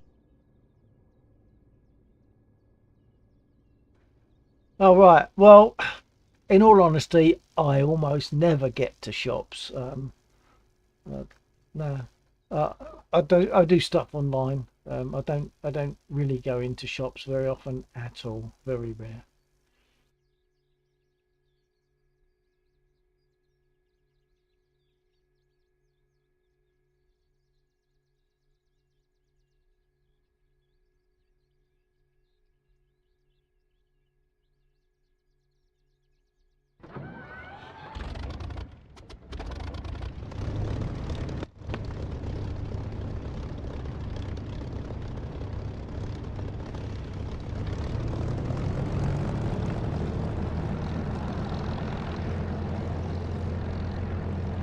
Yeah, so we've probably got about another hour and a half, Liquid, for tonight. Probably about another hour and a half, then we'll quit.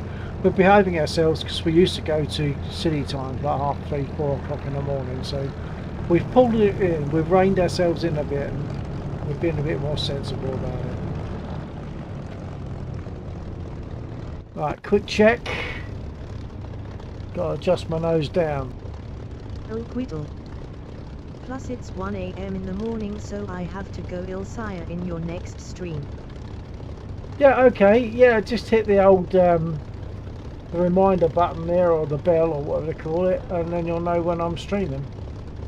I mean, sometimes it happens during the week, but that's pretty rare. It's normally because I want to check something, test something. But yeah, other than that, catch you on the next one.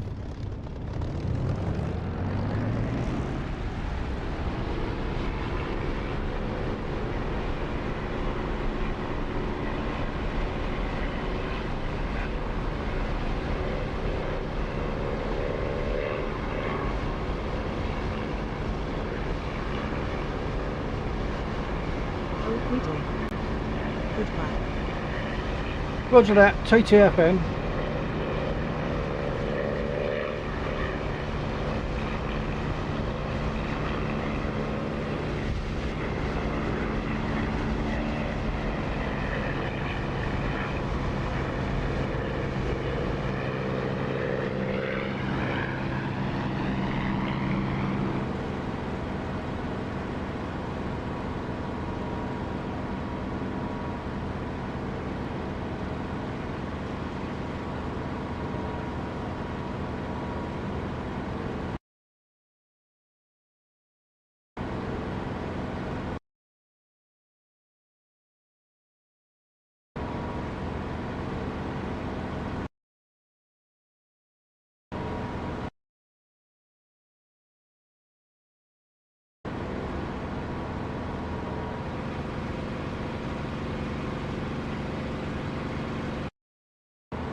Laxos still airborne? Yep. Oh, okay, I couldn't see you on the map. No, I'm airborne. I'm over to the east. Oh, those ones. The ones that usually shoot me down. Didn't catch what you're saying there. I'm saying those ones, the ones that usually shoot me down.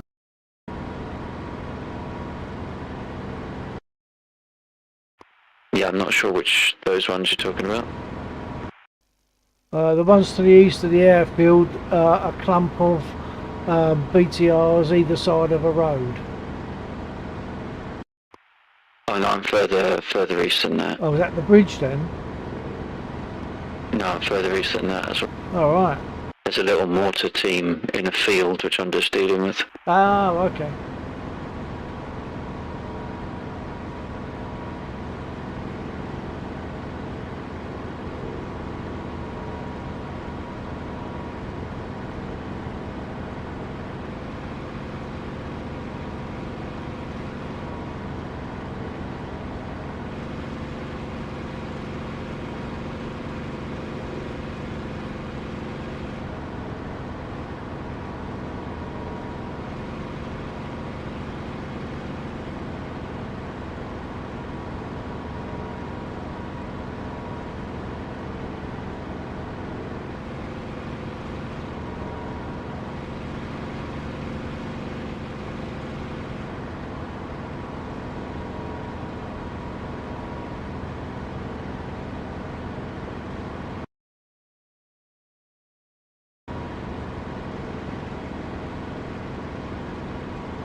Looks like you've cleared them, have you?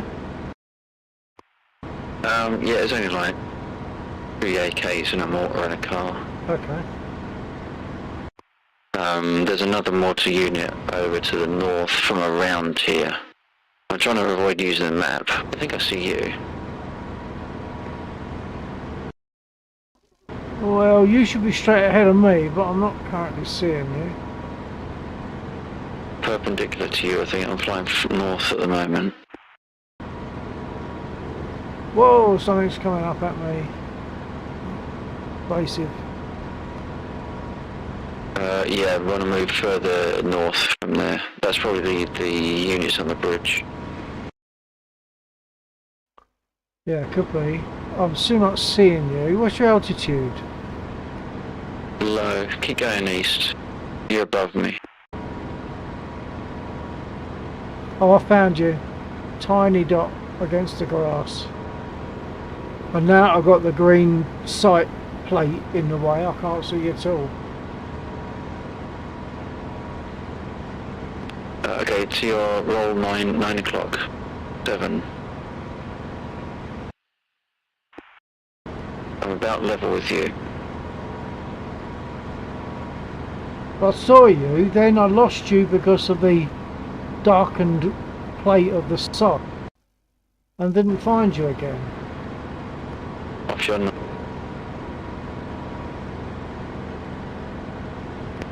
12, 11 o'clock low off your nose. I've got you now, I've got you. Yeah.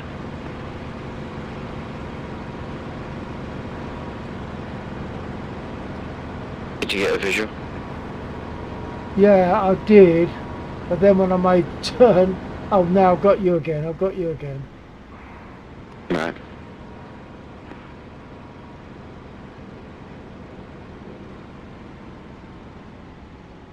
What's your speed?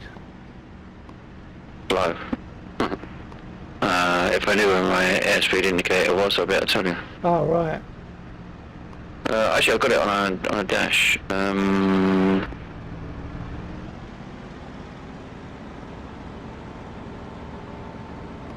120 knots. Okay, I'll try and match that, and that way I'm not skidding past you all the time.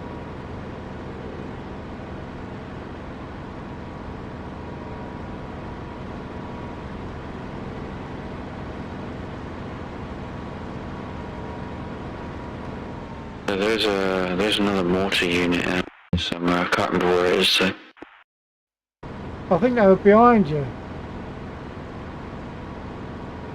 If it's one of those ones like, what? Are they called VAS or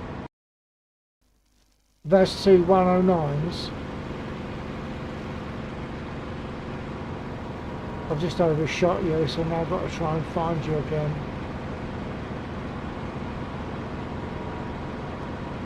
I could hear you, didn't see you.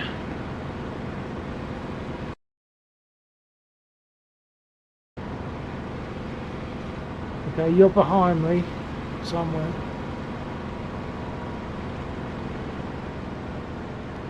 Alright, let me have a look at the. Actually, I need to touch down very briefly to fix some mapping. I've got a double mapping. Copy. Actually, no. I could negate that. Hang on.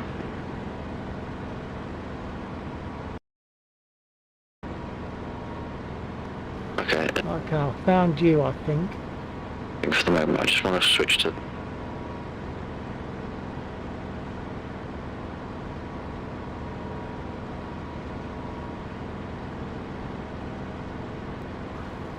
Well, I found you, then you blended and I lost you.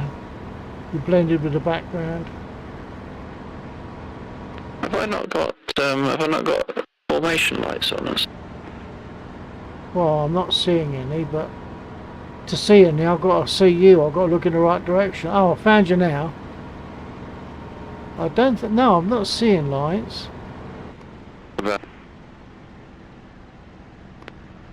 I've just switched them on. Well, they're not very bright if they're on, because I still can't see them.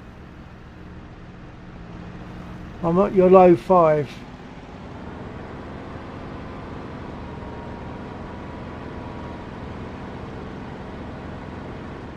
Yeah, I see it. So I'm just banking around. I can try and accelerate. I'm down to 80 knots, so I can try and accelerate a bit. I'm not seeing any nav lights. See no lights at all. I should have a white strobe on my tail at the Oh, end. hang on. Yeah, I think I did see that, just as you said it. Yeah, I'm seeing the white strobe. I'm not seeing red and greens. Only on the roof. On the roof. Yeah. I'll overshoot.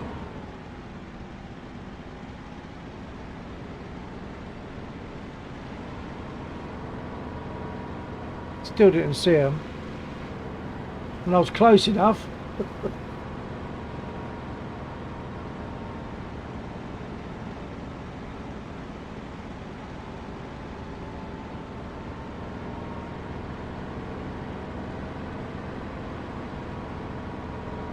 Right, I think we're heading directly towards the VAS units. Okay. Yeah.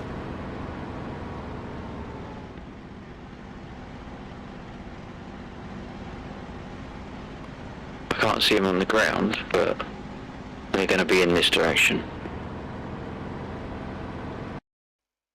Yeah, a little way to go yet. I'm up to about...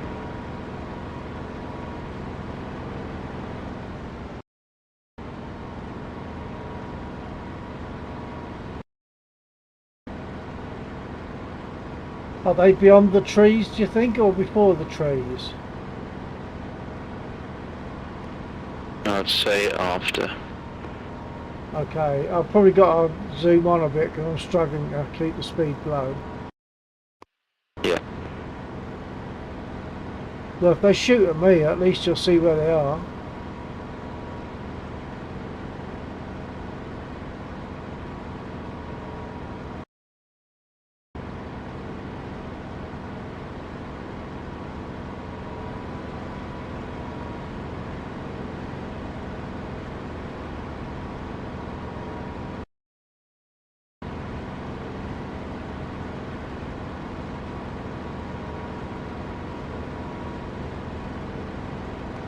Oh, yeah, I've got eyeballs. I haven't. Oh, hang on. Are they in little, like, light patches? If they're in light patches of grass, I might have found them. It's in the field.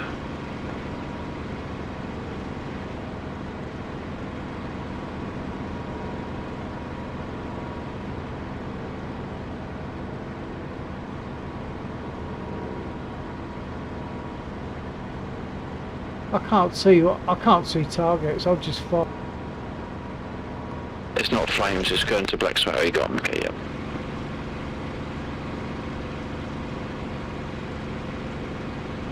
Okay, so there's something right by the one that's burning. Yeah, the car's just gone up. We've got two, it's a mortar bar and three. Okay, I'll give it a go. I'm not seeing any shots coming up anymore. And I didn't score any hits. Oh, they're gone. They're gone. They're gone from the map.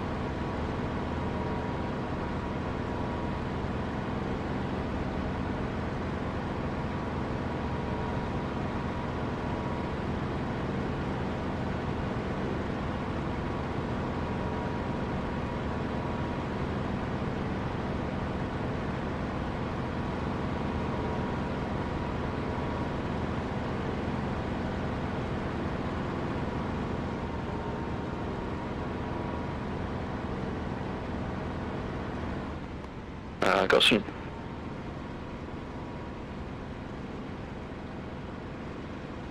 I think you fell off your key.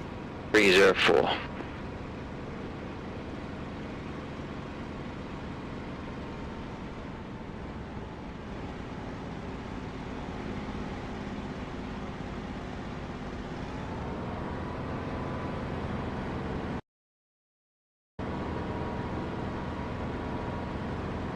Okay. Oh, we got BTRs on the ground. We got a Laxer on the ground. Oh. I've taken one BTR. Are you completely down or just stopped? Oh, yeah, I'll see you're down. I'll see that you're down.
Axel, copy.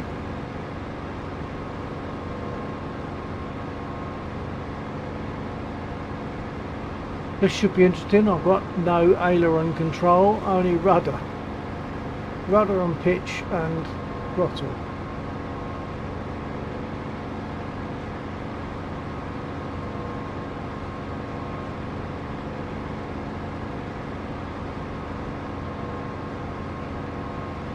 Axel, copy.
Axel, copy.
Pleb Central.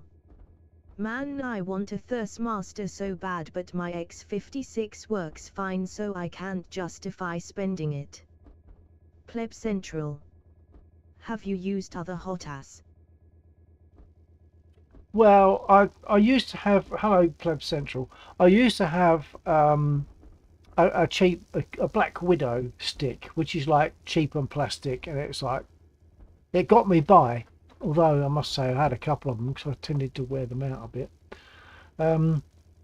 But this is the first proper, like, decent HOTAS that I've had, and it's very good. There you go, Although 124, check. not quite as robust as I would have hoped. Hold on. Yeah, stand by. Yeah, that's all good. You've got it back. That's good. I'm currently sitting square wheeled. I had it was quite good actually. I came in. I had no aileron control. They'd hit my aileron control, so I could only come in with Central. rudder, throttle, Using pedals and to right. and pitch. That's all I could use. But and I landed and I went to put my gear down, but it didn't deploy. I think at least one side didn't deploy, so I ended up breaking my prop, etc. But it's a walk away. I'm considering the damage with the ailerons. No ailerons. I was quite happy with that. Right, I've just got to talk to stream. Stand by.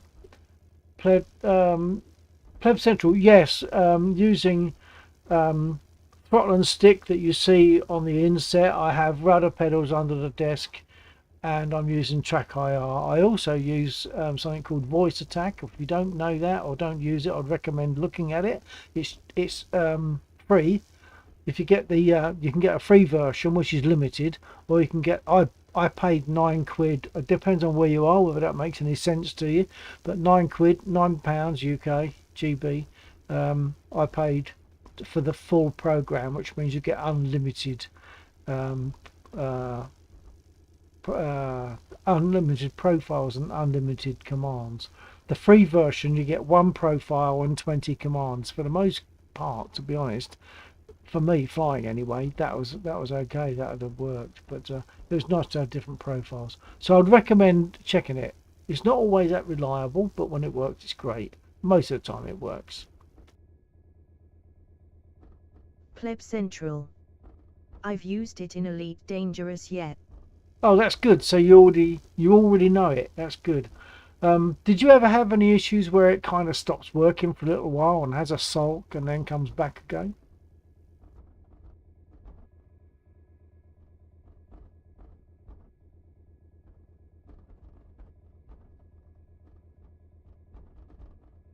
Pleb Central. You always play at 1 AM, or are you not in the UK anymore? Well, we normally start our flying at about Pleb 10:30 Central. to 22:30. Yes, it sulks. Aha, it's got better over time Yeah, though. yeah, it does sulk a bit occasionally. But yeah, yeah, Luxor and I normally fly on Friday and Saturday evenings. We start about 10:30, 22:30, and we finish at about 02:30. So 2:30 in the morning. We've got about an hour before we stop flying today. But Friday and Saturday evenings through to the morning. Yeah.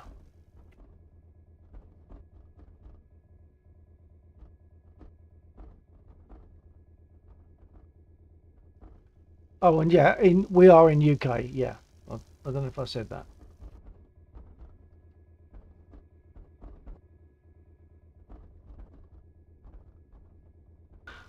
So I can get repaired, or I could jump in a different aircraft. But just recently, since an update of DCS, jumping in another aircraft has been a bit dangerous. We can crash DCS. I think I'm talking to myself. Are you still there, pleb?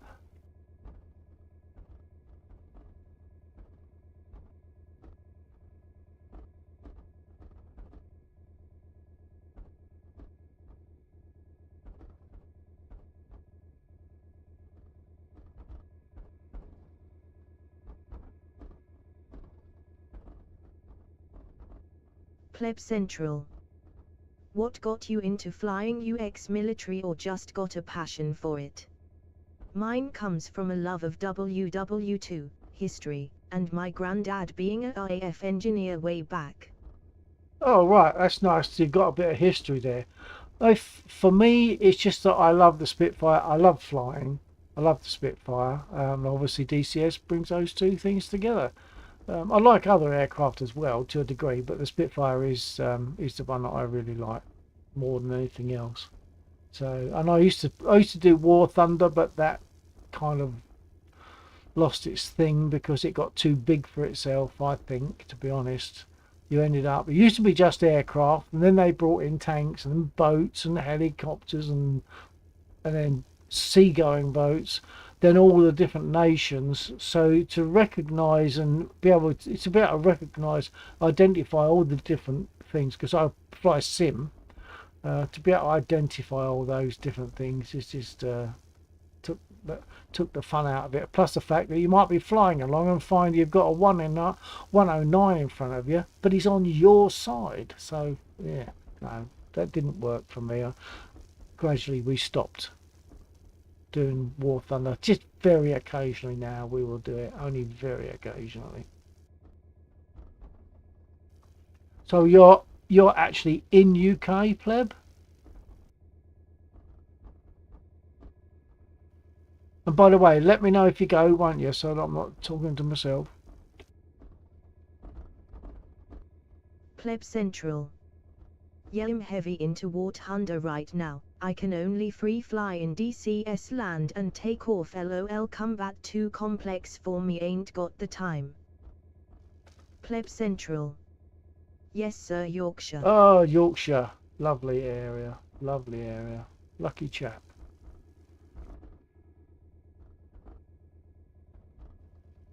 Yeah, I mean, DCS, if you're taking off in DCS, the rest of it is just going to follow on. So if you can land and take off, especially in a Spit, have you got the Spit in DCS? They're touchy aircraft. The Spit and the 109 are touchy aircraft to take off. The A10, easy. Other aircraft can be pretty easy, but you know the tail draggers with the close together, like the narrow undercarriage, yeah, they're going to be dodgy. So if you can do that, Pleb Central. then you'll get through the I've battles. got F-16C. F-16, okay. No, see, they're jets, aren't they? And they don't do it for me. The things that do it for me are the piston Pleb engine Central. aircraft. I am about to head off though Mrs. is heading to bed. Lovely to meet you Bill, I've subscribed and will be back for sure, Red Heart. Oh, excellent. Okay, pleb, thanks. See you again. Maybe you'll decide to come and fly with us in DCS. Yeah, so nice that you joined us. Thanks very much, sir, and catch you another time. TTFN.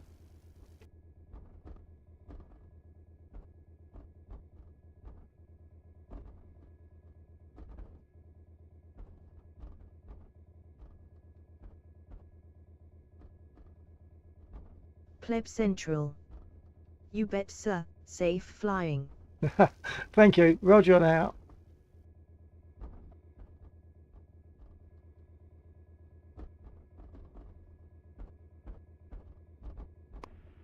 Are you back up in the air? I'm sitting in the middle of the runway, actually. Sorry. Did you need the runway? No, I'm good. I was talking to Pleb Central on my channel. Just had a general little chat there, and he seems keen. He said he'll be back to join us again another time. I'm not sure if he flies in DCS, but if he does, hopefully he'll get back. I think he did say about that. I think he did say, I'll have to scroll back over the chat, but yeah, so maybe he could join us in this at some time. Yeah, so I'm still sitting here on my busted prop on my damaged undercarriage, but overall it's a walkaway landing, and with no ailerons. I was quite pleased with that.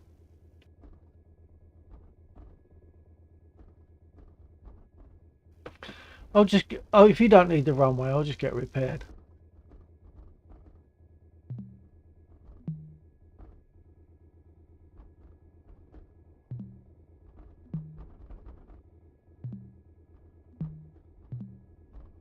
Request repair. Copy.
be burning up in a minute bailout. Yeah, I think it's a bit late for that. That was very clumsy flying on my part. Monsieur Boss. Monsieur Boss. Too late. Yeah. Vous avez défense, oui.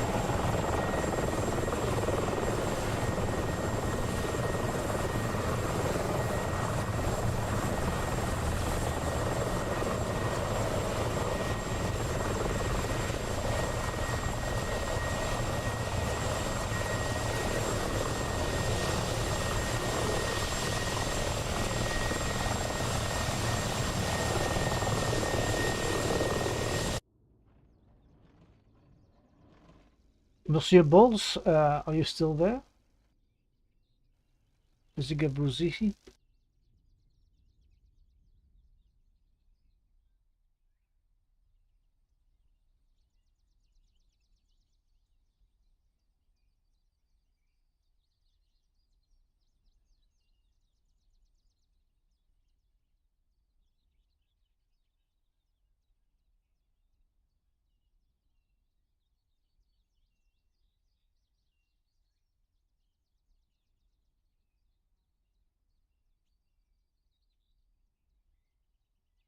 Monsieur Boss.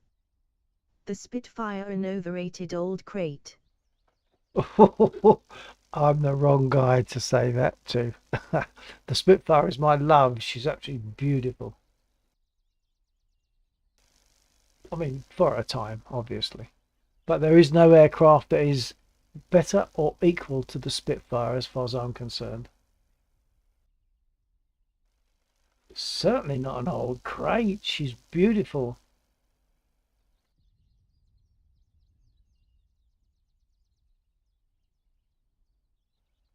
The jets hold no magic for me. The piston engine in aircraft do it for me, and of all those, for me, it's really the Spit that holds it.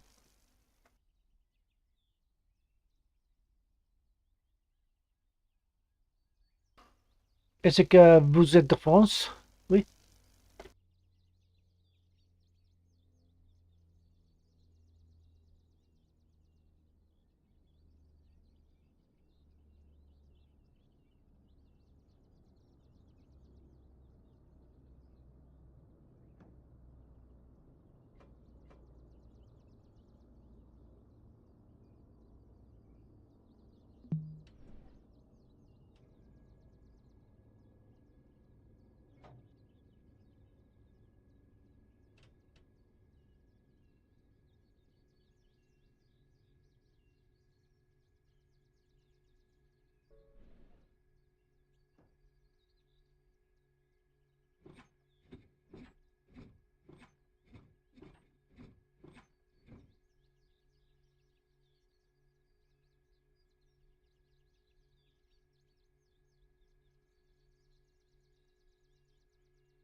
Radio check, just respawned.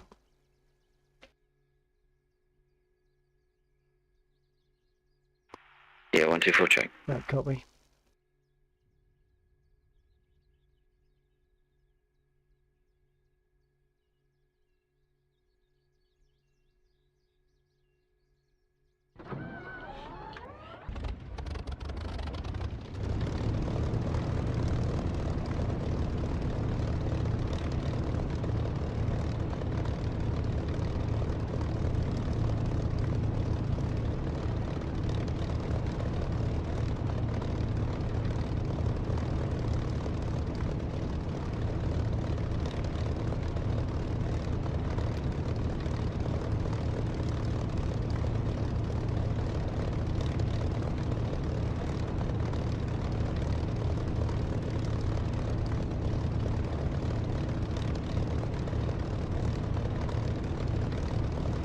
So, Monsieur Bulls, if you're still there, I assume that you were just trying to wind me up, right?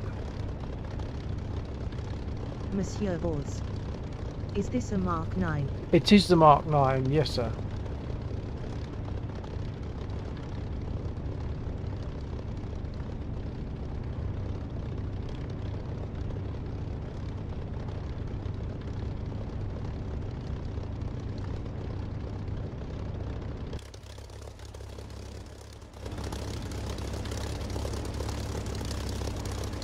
Monsieur was. She was no match for the Fokkers. Oh, I'd have to disagree on that, but it depends on what kind of fight they're in, I guess, doesn't it?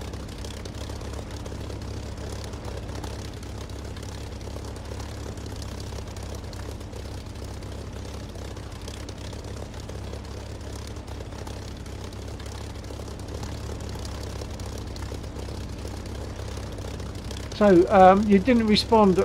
Are you in French? Are you in France?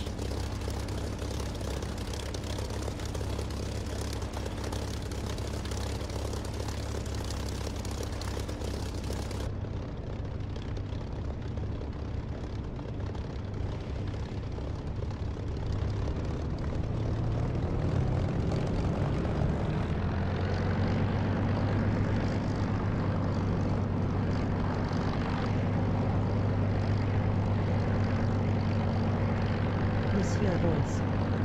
I am imprisoned on the Isle of Elba. Imprisoned, right? So you are actually in prison. Is that? Am I getting that right?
Monsieur was. A skilled pilot in a Me-109 would also have a good advantage. Well, once again, there's a lot of disagreement on that one as to which is the better aircraft, etc. It probably depends on a number of factors, so it depends on the situation. But yeah, 109 and Spitfire are definitely even, and I'm not even necessarily talking the 109. Even the earlier Spitfires, they were a good match for each other. That's the way I understand it.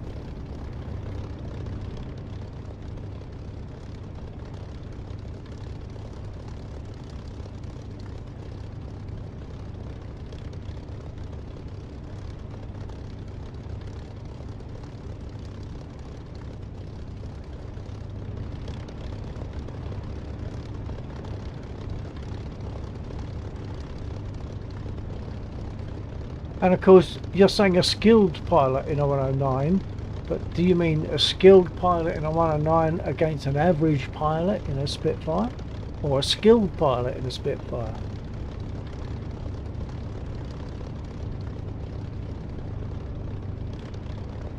Either way, I'm going to take off soon.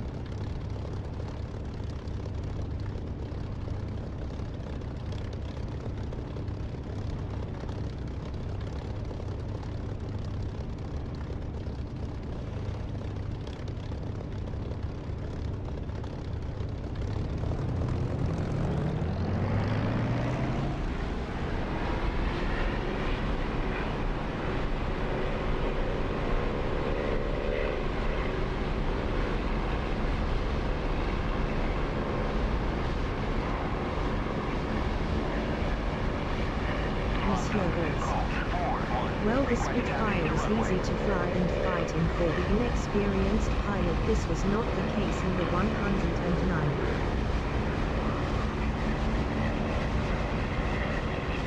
Hang on, I have to read that in a minute. I didn't catch it. Hold on.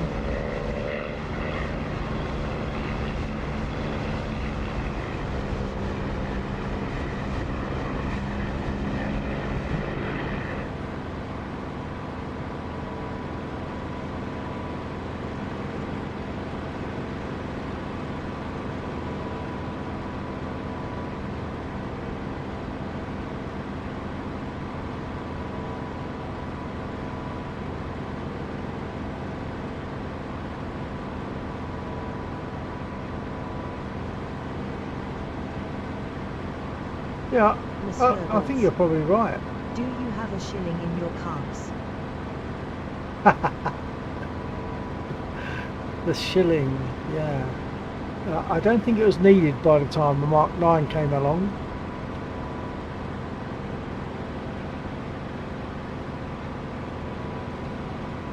But a valid point, and it shows that you have some knowledge of the Spitfire. Probably more knowledge than I've got on it, but I do know of the shilling.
Haven't turned my guns on, damn it.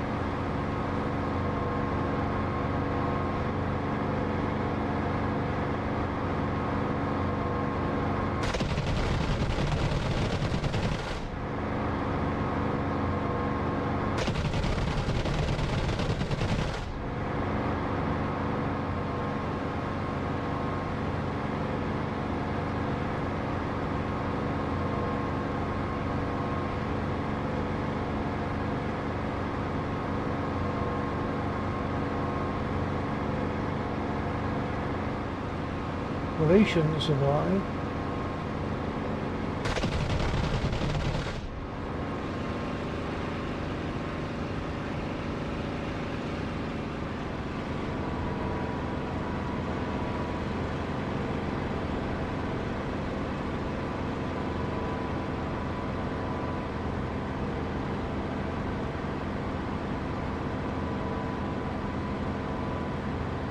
He's down.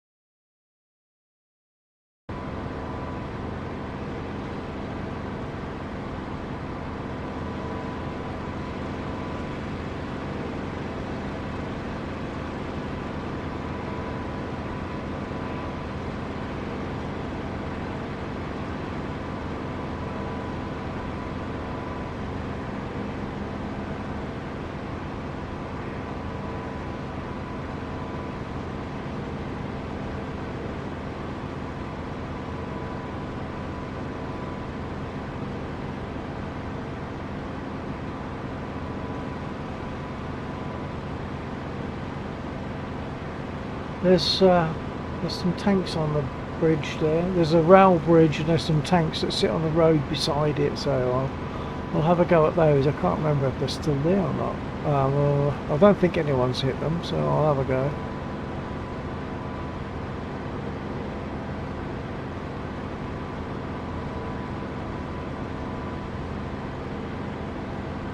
See if they start shooting at me. If they don't, that probably means that they've been hit already.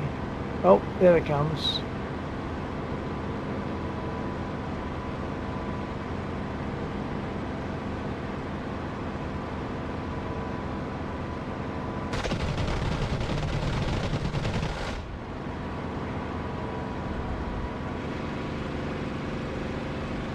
Got 2 of them.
That's all 4. Not bad for an old crate.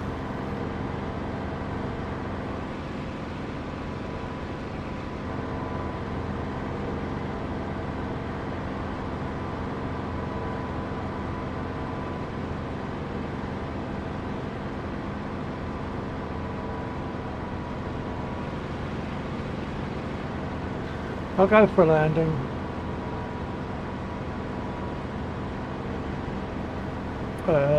Check radio, Alexa, am I good for landing?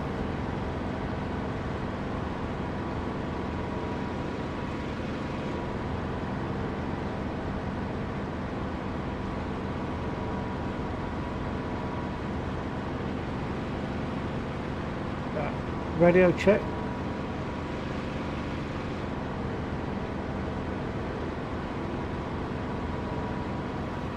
Looks like Alexa is not receiving at the moment.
So that Jeeve is flying with us at the moment.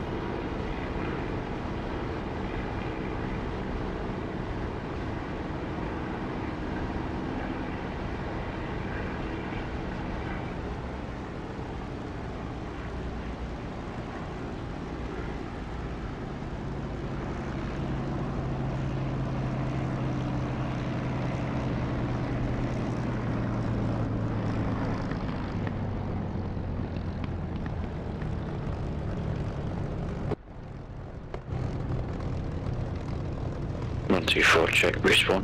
Copy.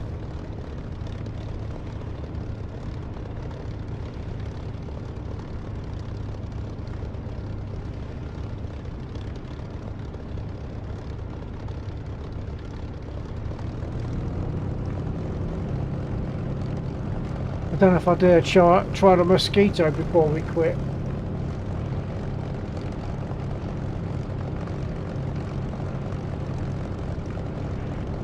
Anyone out there want me to try the mosquito? Yeah, I didn't realise it was 5 past. Yeah, it's gone quite quick. It's been quite good tonight, I think. Well, for me it has. I hope it's good. I hope it's been good for you. Yeah, it's been good, yeah. Did Jeeve just crash?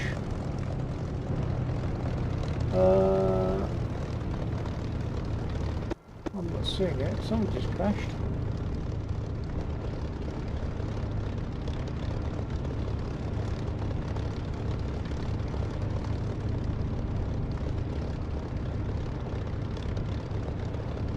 Okay, no No, one there's no else. crash message for him. It must have been one of the A20s that went down.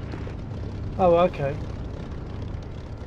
Oh, yeah. So I saw an explosion. That was probably our guys shooting it down then, wasn't it? Yeah, okay.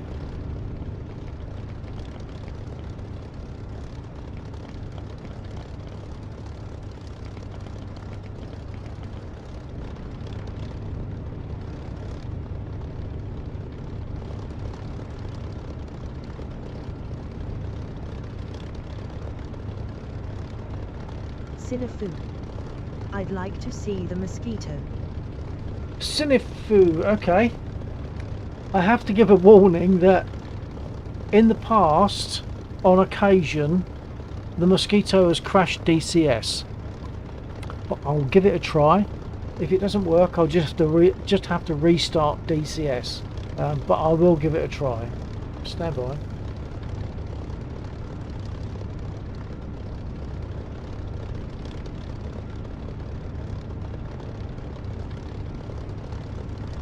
Let's do it the right way. Shut the engine down first.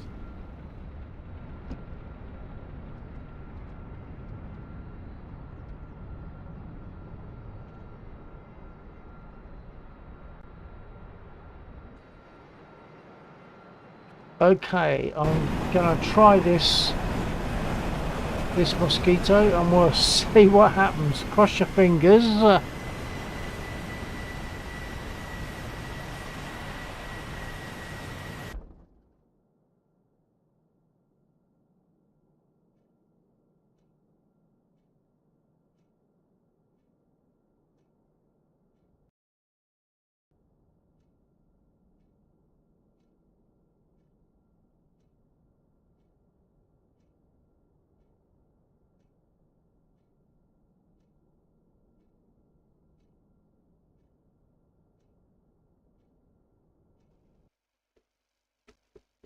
No, I think it's frozen. I think it's failed. In which case, it's probably crashed DCS. Hang on. Yep, I've got a DCS crash message shall come up, so I will come out of this and restart DCS.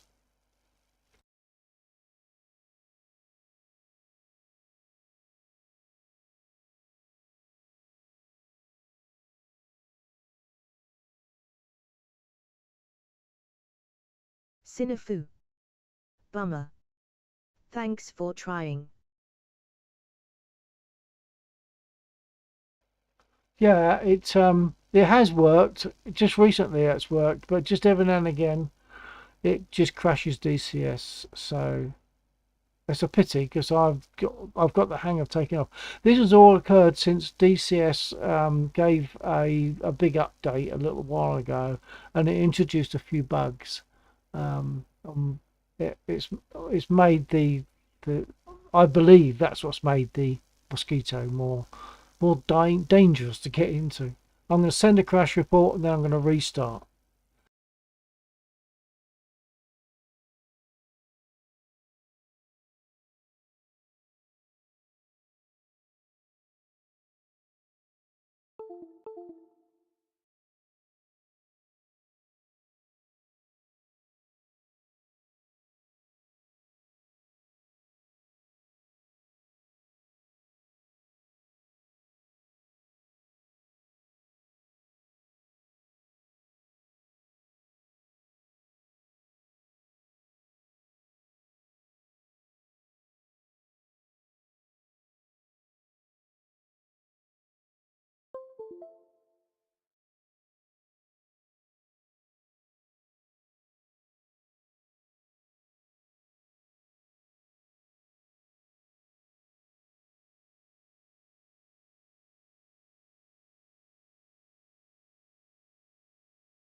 Okay, I wasn't able to speak whilst that was restarting, because when I speak it tends to cause problems if I speak while it's restarting. So I'm now going to go to multiplayer, choose another aircraft, and I think it's going to be a Spit because it might be a bit dicey to pick up the mods until they've ironed out the bugs.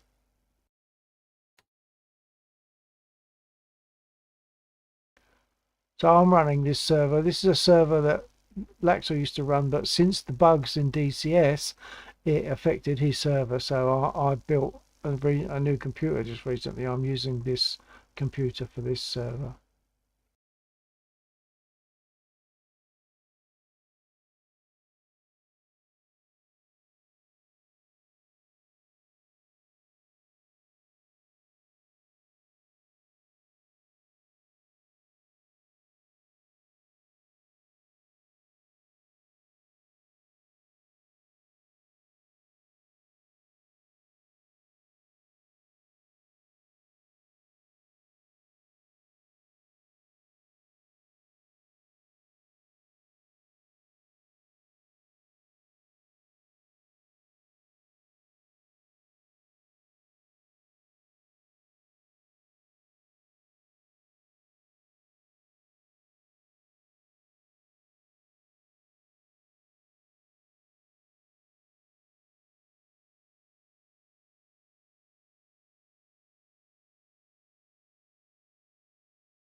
Okay, it's safe to speak. I believe it's safe to speak. I think it's safe to speak again now. Oh, things are. I thought it was going to crash again then.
Right, I had an issue there where everything went very slow. I've just reselected a Spitfire. Anyone that's there, if you're going to leave or when you leave, just let me know you're leaving so that I don't end up talking to myself.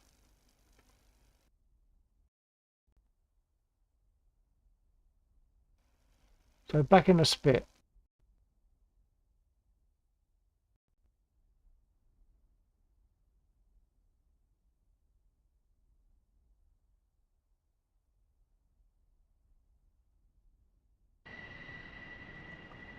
Sometimes those crashes will also take out OBS, my streaming software, and I think it did affect it,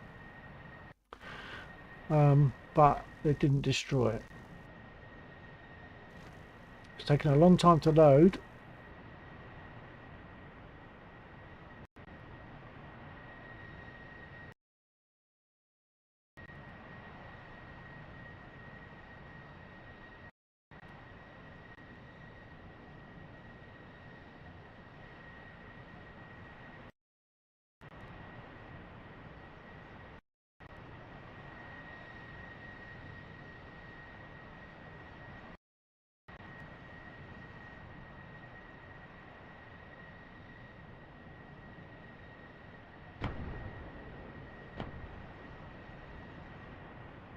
Well, I really thought that that was going to fall over again, but it seems to be okay.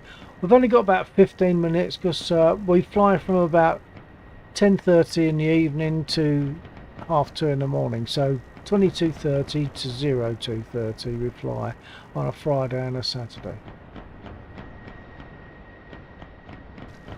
But it's going to be safer for me not to take a a mosquito, because you see what happens until they iron out the bugs. And I'm going to let this settle down a bit. Which DCS warbird is your favorite? Have you tried them all? I haven't tried them all, but I've got the 109, the P-51, the P-47, Spitfire, and my favourite is always going to be this aircraft, the Spitfire. The Mark 9 is the top of the tree of the Spitfires as far as I'm concerned. I just absolutely love it. So yeah, this is my aircraft that I really love. If I can't fly any other aircraft, as long as I can fly this one, I'm okay. The jets don't do anything for me. I want to see the I want the piston engine aircraft. So let's get this one started. Do you want me to? Does anyone want me to talk through the startup? There is a delay in what I say and when you hear it, so I'll wait a few seconds and let me know if you want me to talk through what I'm doing for the startup.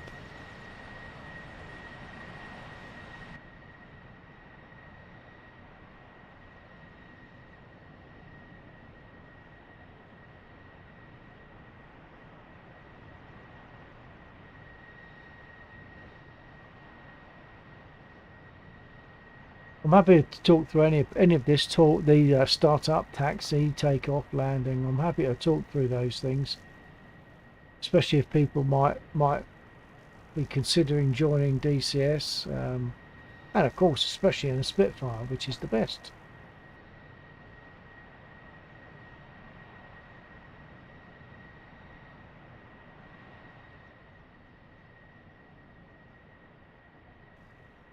Right, but I'll just talk through some of the stuff anyway, even though no one said they want me to talk through. I'll just kind of talk through what I'm doing. Talk us through. Okay, Sinfu, thank you for that. Thank you for responding there. Okay, all right. Well, the first thing I've got to do is set all my controls back to nothing, and then so now we're cold and dark. I need to make sure my brake is on. I make sure my prop pitch is fully fine. And now what I like to do is put my panel lights on. That's Laxor just taking off. I think it is. Oh, maybe it's not. It might not be actually. Or is it someone landing? No, that's someone taking off. Anyway, I've digressed. I mustn't digress because I forget things. Right. So, panel lights on. Open the covers for the starter and booster.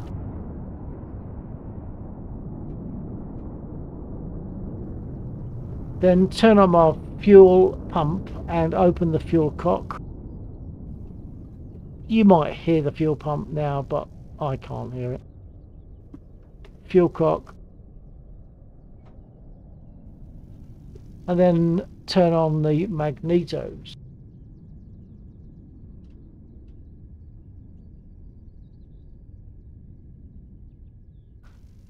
Okay. So now I'll prime it. I'll give it 5 pumps on the primer, being it's cold.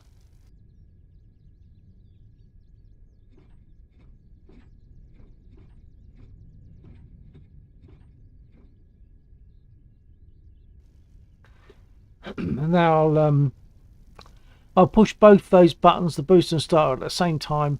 When the engine starts to catch, I'll throw the fuel mixture lever forward, and then we'll be running. But first I'll just crack the throttle slightly. That's probably enough. And I use the home and delete keys on the keyboard. One of the very rare occasions where I touch my keyboard to start the engine. I use the end and delete keys I use for that. Once I've got it running, once I've got it turning over, I've got a button on the back of my throttle unit here that I'll press that will push the lever, the mixture lever forward. So here we go.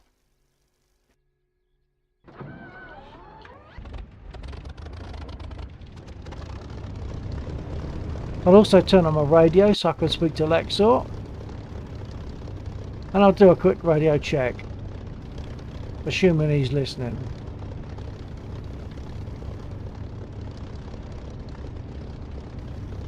Lexor radio check.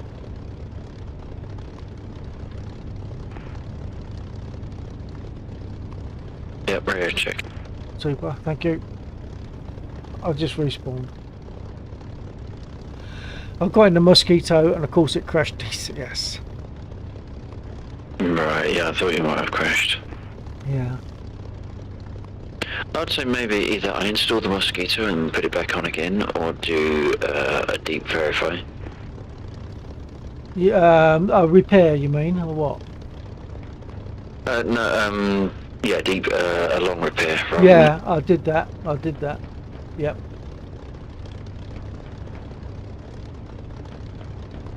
And you did the uninstall on the reshade? On the what? Reshade. Yeah, I've got no reshade at the moment, yeah.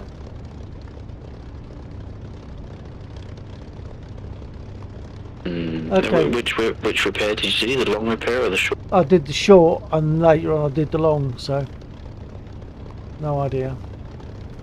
I've set my altimeter to 0. Right. I'm now going to do my nose down trim from +2 to -1.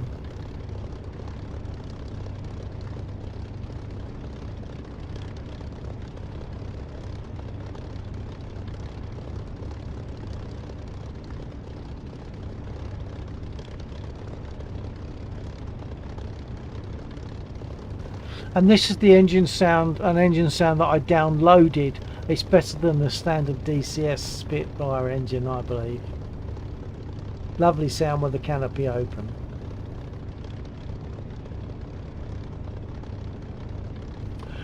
Okay, my trims are set. Altimeter is set, so brake off, and now I can taxi. Now, for the sake of anyone that's interested, I'm assuming you're still there, Cinefu. When you taxi in a Spit, you don't have toe brakes as you do in a P41 or sorry, a P51. So with a P51, you hit your left toe brake, you're going to turn left. Doesn't work on a Spit because you don't have toe brakes. What you have to do to turn left, you give it left rudder and then apply some brake, and that puts braking on the left wheel. Obviously if you want to turn right, it's right rudder, and braking then applies to the right wheel, and that's the way you have to work it. It's not intuitive, not comfortable, so it's a mix between throttle, brake and rudder for taxiing. So I'll take the brake off and do that. I'll try to show you. Now it means I've got to adjust my track IR a bit. Hold on.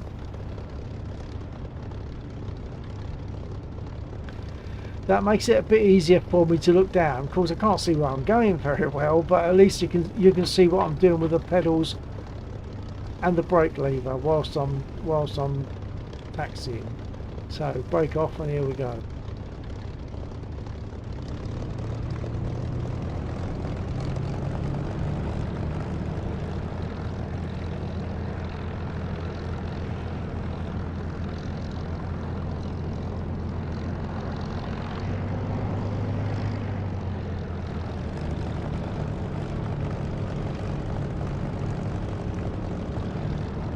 So you can imagine I'm trying to look down to show you my rudder pedals and my brake lever. I'm also trying to tilt my eyes upwards so that I can see where we're going.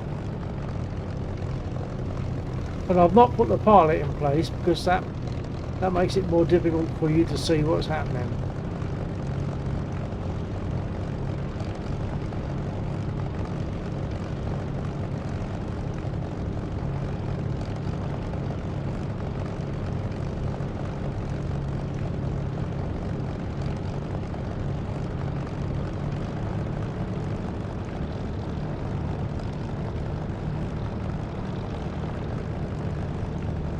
Deuce 434. Hey Bill, sorry for coming a bit later today. Hello Deuce, nice to see you anytime you turn up, son. I'm just talking a couple of people through what I'm doing with a Spit for taxiing. In a minute, once I get in position, I'll talk through takeoff. Or at least not so much through it, but I'll tell you in advance. I don't really want to talk any more than I have to whilst I'm taking off. It's in a Spitfire, you don't want to be distracted during takeoff.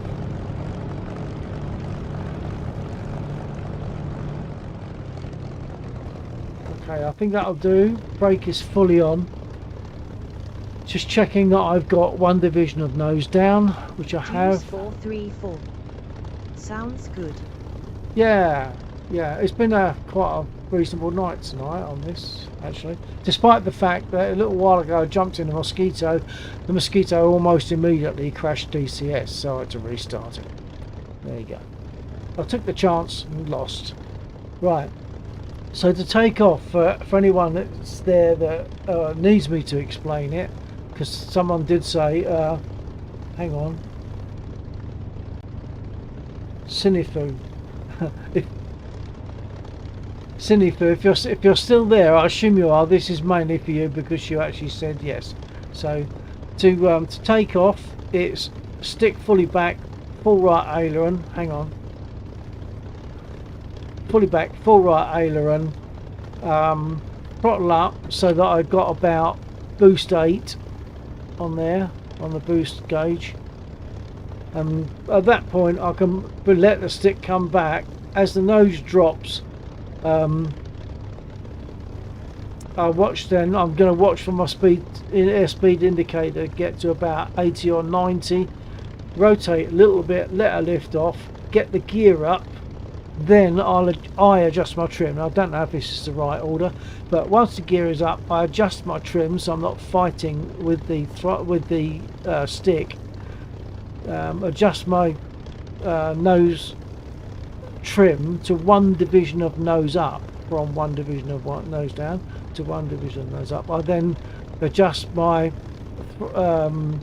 prop pitch to give 2,700 RPM. Once I've done that, I can close the canopy. To be honest, I like it with the canopy open because this engine sounds so nice. The non-DCS engine sound that I have sounds so good without the engine, without the canopy closed.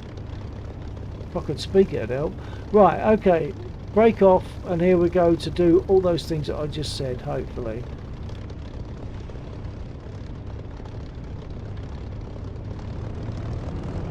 Deuce 434. Have you ever flown a plane, Bill? I expect it is an unforgettable experience. I have, sir. Stand by.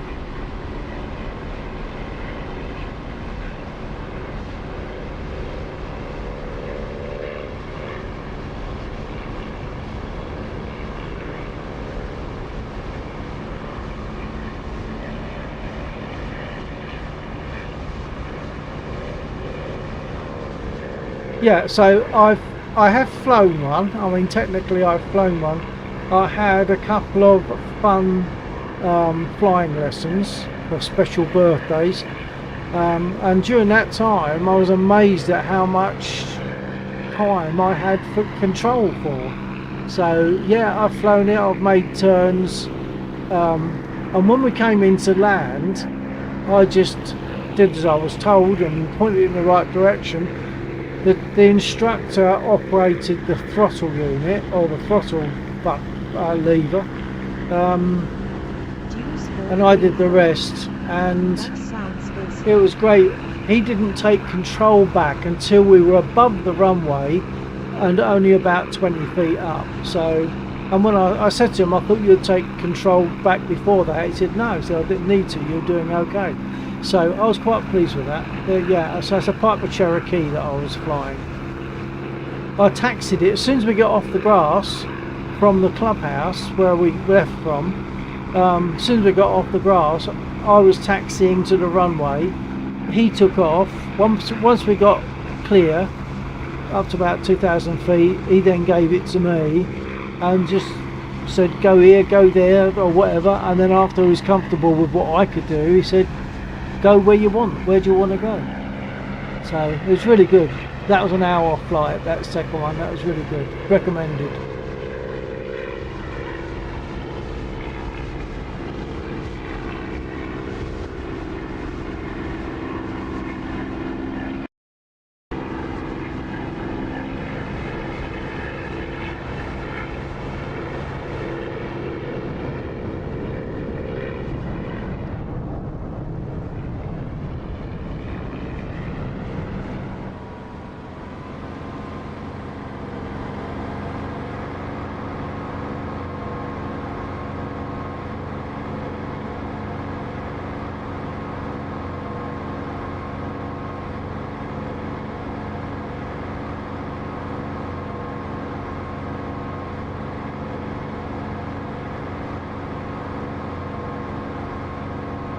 So that takeoff that I just did, I felt was okay.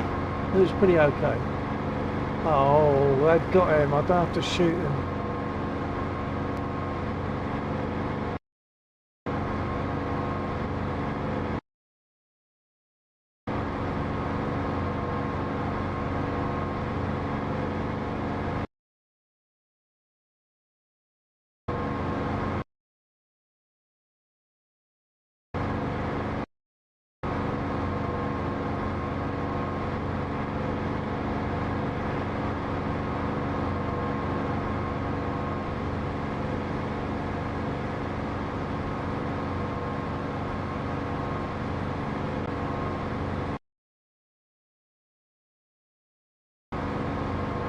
Deuce 434. I watched a very good video today about the amazing engineering of the Spitfire, and it is just remarkable to see how precise everything was made to be, and if one thing was wrong everything would fail. I suggest you watch it. I will send it to you if I find a way how to. Well, you could probably put a link on here. Sorry, that's for my stream. You could probably put the link on this chat. Oh, it might not let you, thinking about it. But yeah, that's why it didn't lend itself well to mass production, did it, the Spitfire? And I've just realised I'm out of time in theory, but I'm doing okay, so I'm going to carry on for a bit longer. I'm just going to talk to Lexor. Check Lexor. Yeah, voice check. 124. Let me get it really quickly, but it might now work. Roger. Yeah, I'll just notice the time, but to be honest, I'm going to carry on for a little while, so if you want to be here, you can. Roger that. Yeah, I'm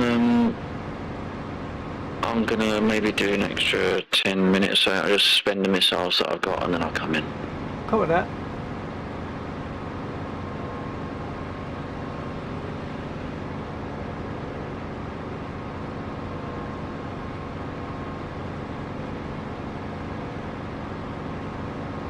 Yeah, if it works, Juice, that'll be good. I would watch that. I'll how long is it? Is it lunchtime viewing, or is it too long for that? Deuce 434.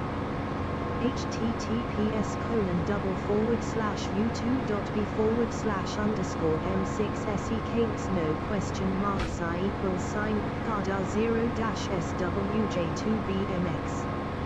Excellent. Deuce 434. Here you go, Bill. Deuce 434. It is a 20-minute video.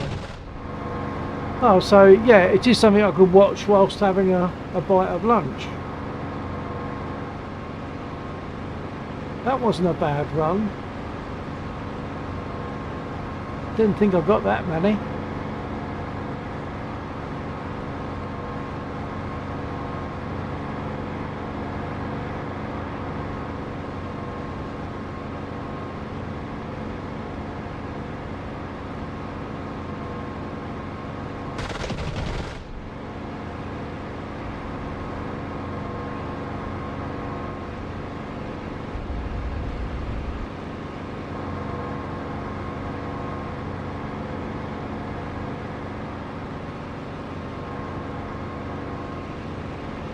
Deuce 434. Tomorrow I get the Fused Master Warthog and a brand new chess clock. I can't wait. Hang on, I have to read that one, Juice. Hold on.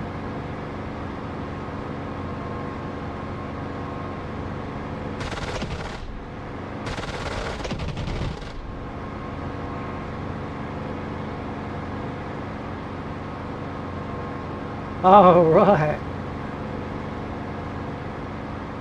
Thrustmaster Warthog and a brand new chess clock. Chess clock? Oh, I've been hit and I've got no control. Deuce 434. I meant Thrustmaster, this done autocorrect. I've lost my ailerons again. This happened last time. I'm going back to base with no ailerons.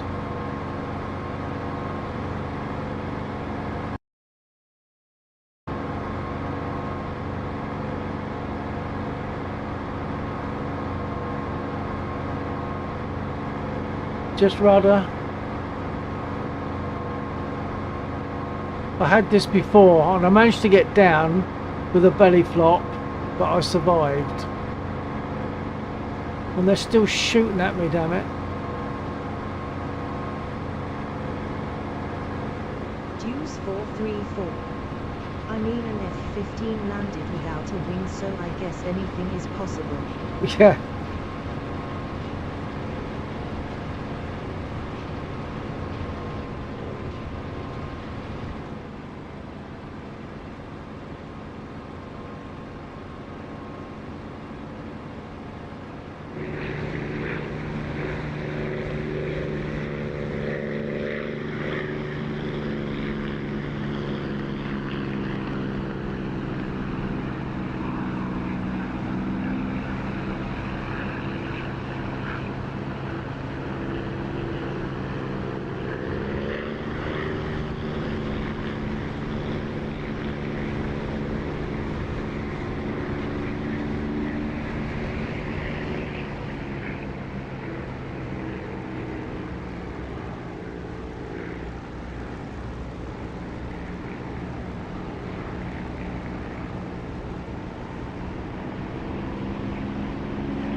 Deuce 434. Is there a reason you are only using one of your throttle controls? You can link them together with a little switch on the back of them, I believe, if you want to. Stand by.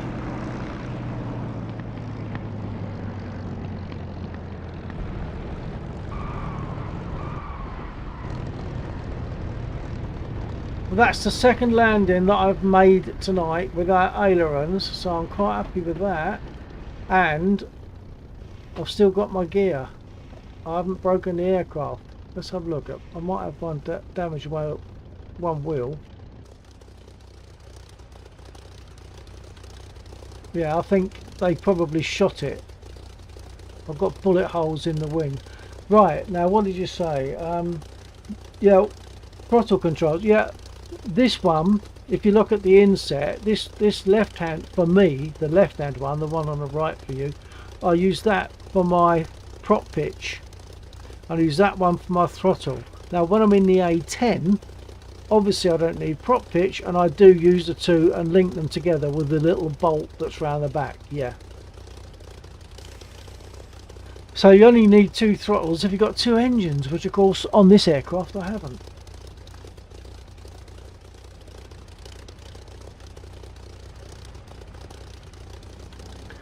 I'll pull to one side and get repaired. I don't normally fly third person.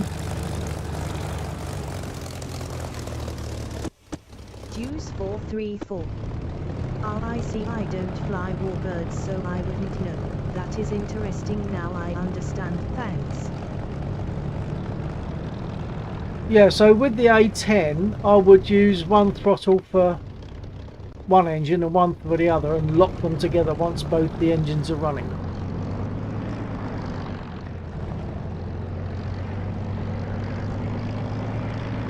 I'll just talk to Laxor. Laxor, I'm currently on the south edge of the runway. I'm going to get repaired, so I'm out of the way if you need to come in.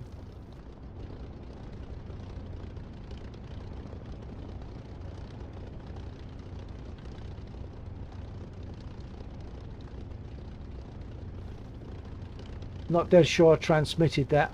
I'm on the south runway. I'm on the south edge of the runway, so you're clear if you need to come in. Yeah, all good. Thank you. Right, well, to get repaired I've got to, sorry, I don't need to push the button, and I am. Sorry, wrong button. So I'll need to cut my engine for repair.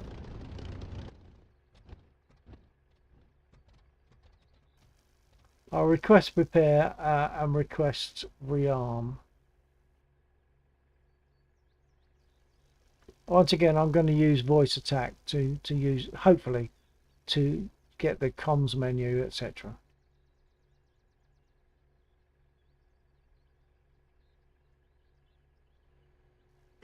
No, voice attack is not responding. Okay.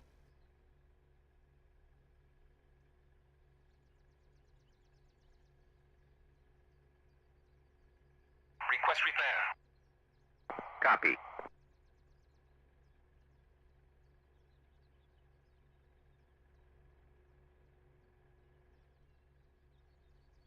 I suspect voice attack packed up when when DCS crashed. I think that's what probably happened. I have to restart voice attack. Well, I've got 3 minutes. I'll do that.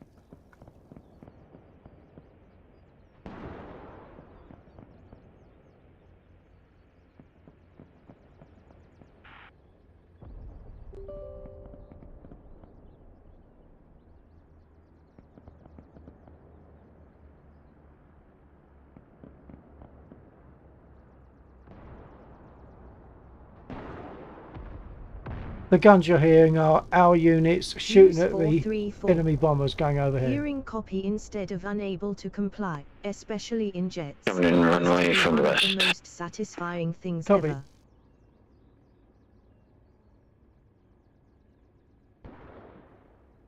Yeah, unable to comply. There's normally a good reason for that, like if your engine is still running. In an A10, if those turbines are still just slightly turning, if they just turn a little bit, they'll say unable to comply. They've got to be completely stopped. And likewise with the Spit or the other aircraft, if the prop is still turning, they'll say unable to comply.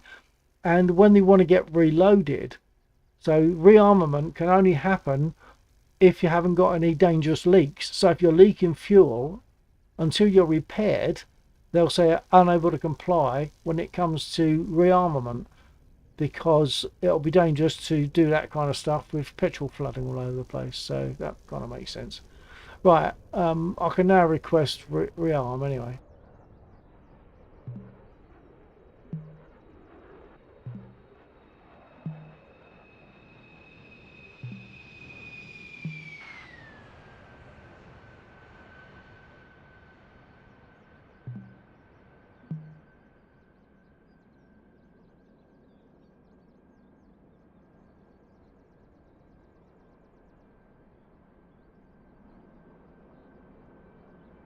Request rearming. Copy.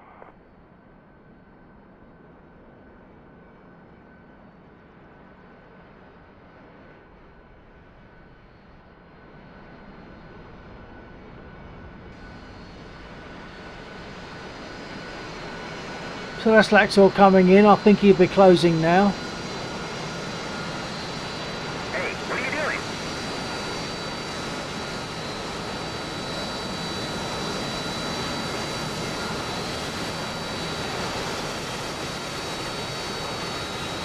Rearming complete.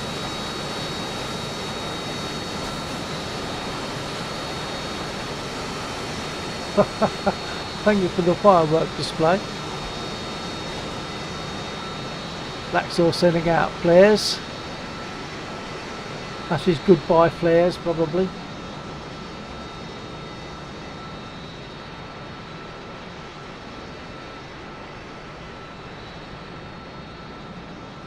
Deuce 434. I have to head out now. Unfortunately it is 2:45 and it's Christmas tomorrow, so Merry Christmas and I'll see you later. Yeah, roger that, Deuce. Thanks for joining tonight. It's always nice to see you there. So yeah, once again, yeah, Merry Christmas to you. It is Christmas Eve, in fact. Yeah, 2:45 as well. Yeah, as you say. Catch you another time. Next time we know we're going to fly is probably going to be Friday or Saturday of next week, and Saturday of next week. So take care. TTFN.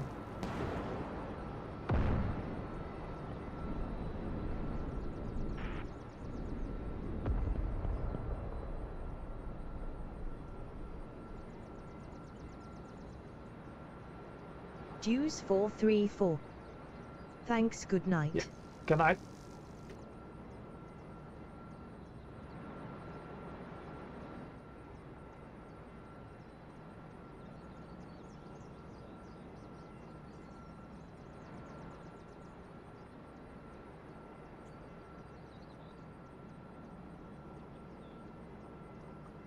Okay, so I still have a few people on my stream.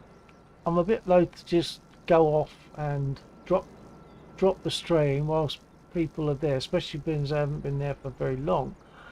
Anyone would like to say a quick hi? Let me see your name so that I can recognise you for next time.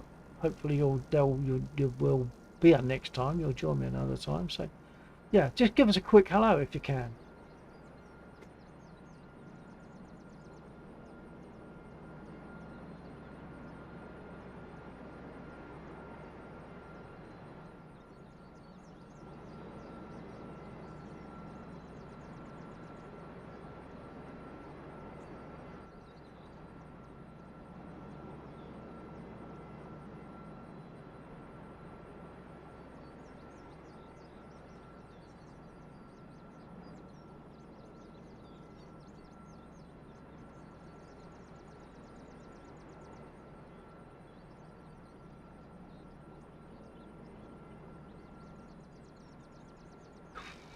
Okay, well, in that case, what I plan to do is I will do one more attempt to get a mosquito. Now, mosquito, when I go into it, has just recently, because of DCS update with bugs in it, a mosquito has been crashing DCS for me. But I'm going to give it a try.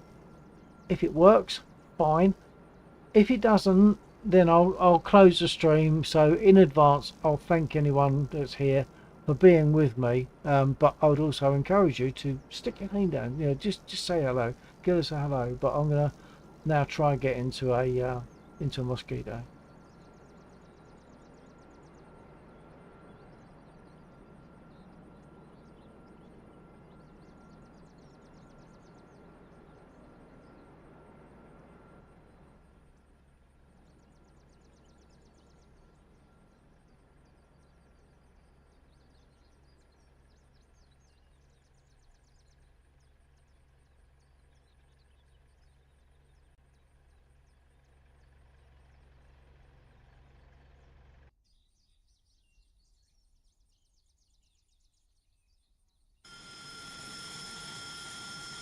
And I'll repeat that if it fails, if DCS crashes, I'll close it because I'm now 20 minutes over my expected time. So I'll if it crashes, I'll just close the stream there and thank you for being with me. So here we go. See what happens.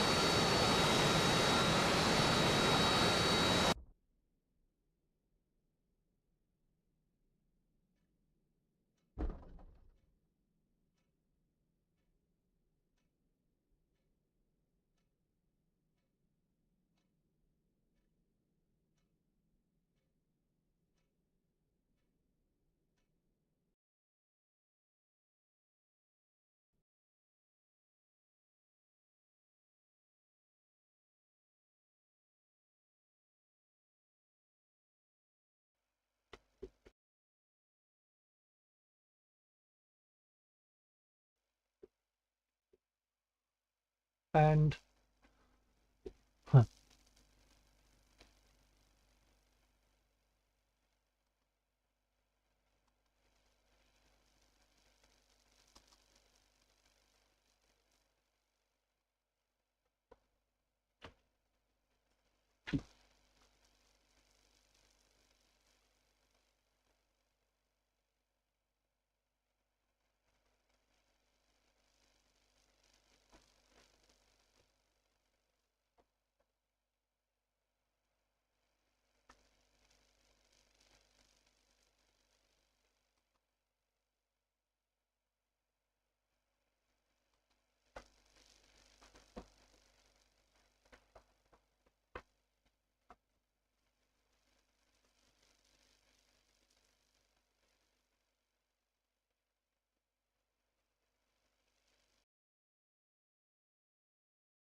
Oh, right. I might have Mike back. So if you're still, if anyone's still there, thanks for being there.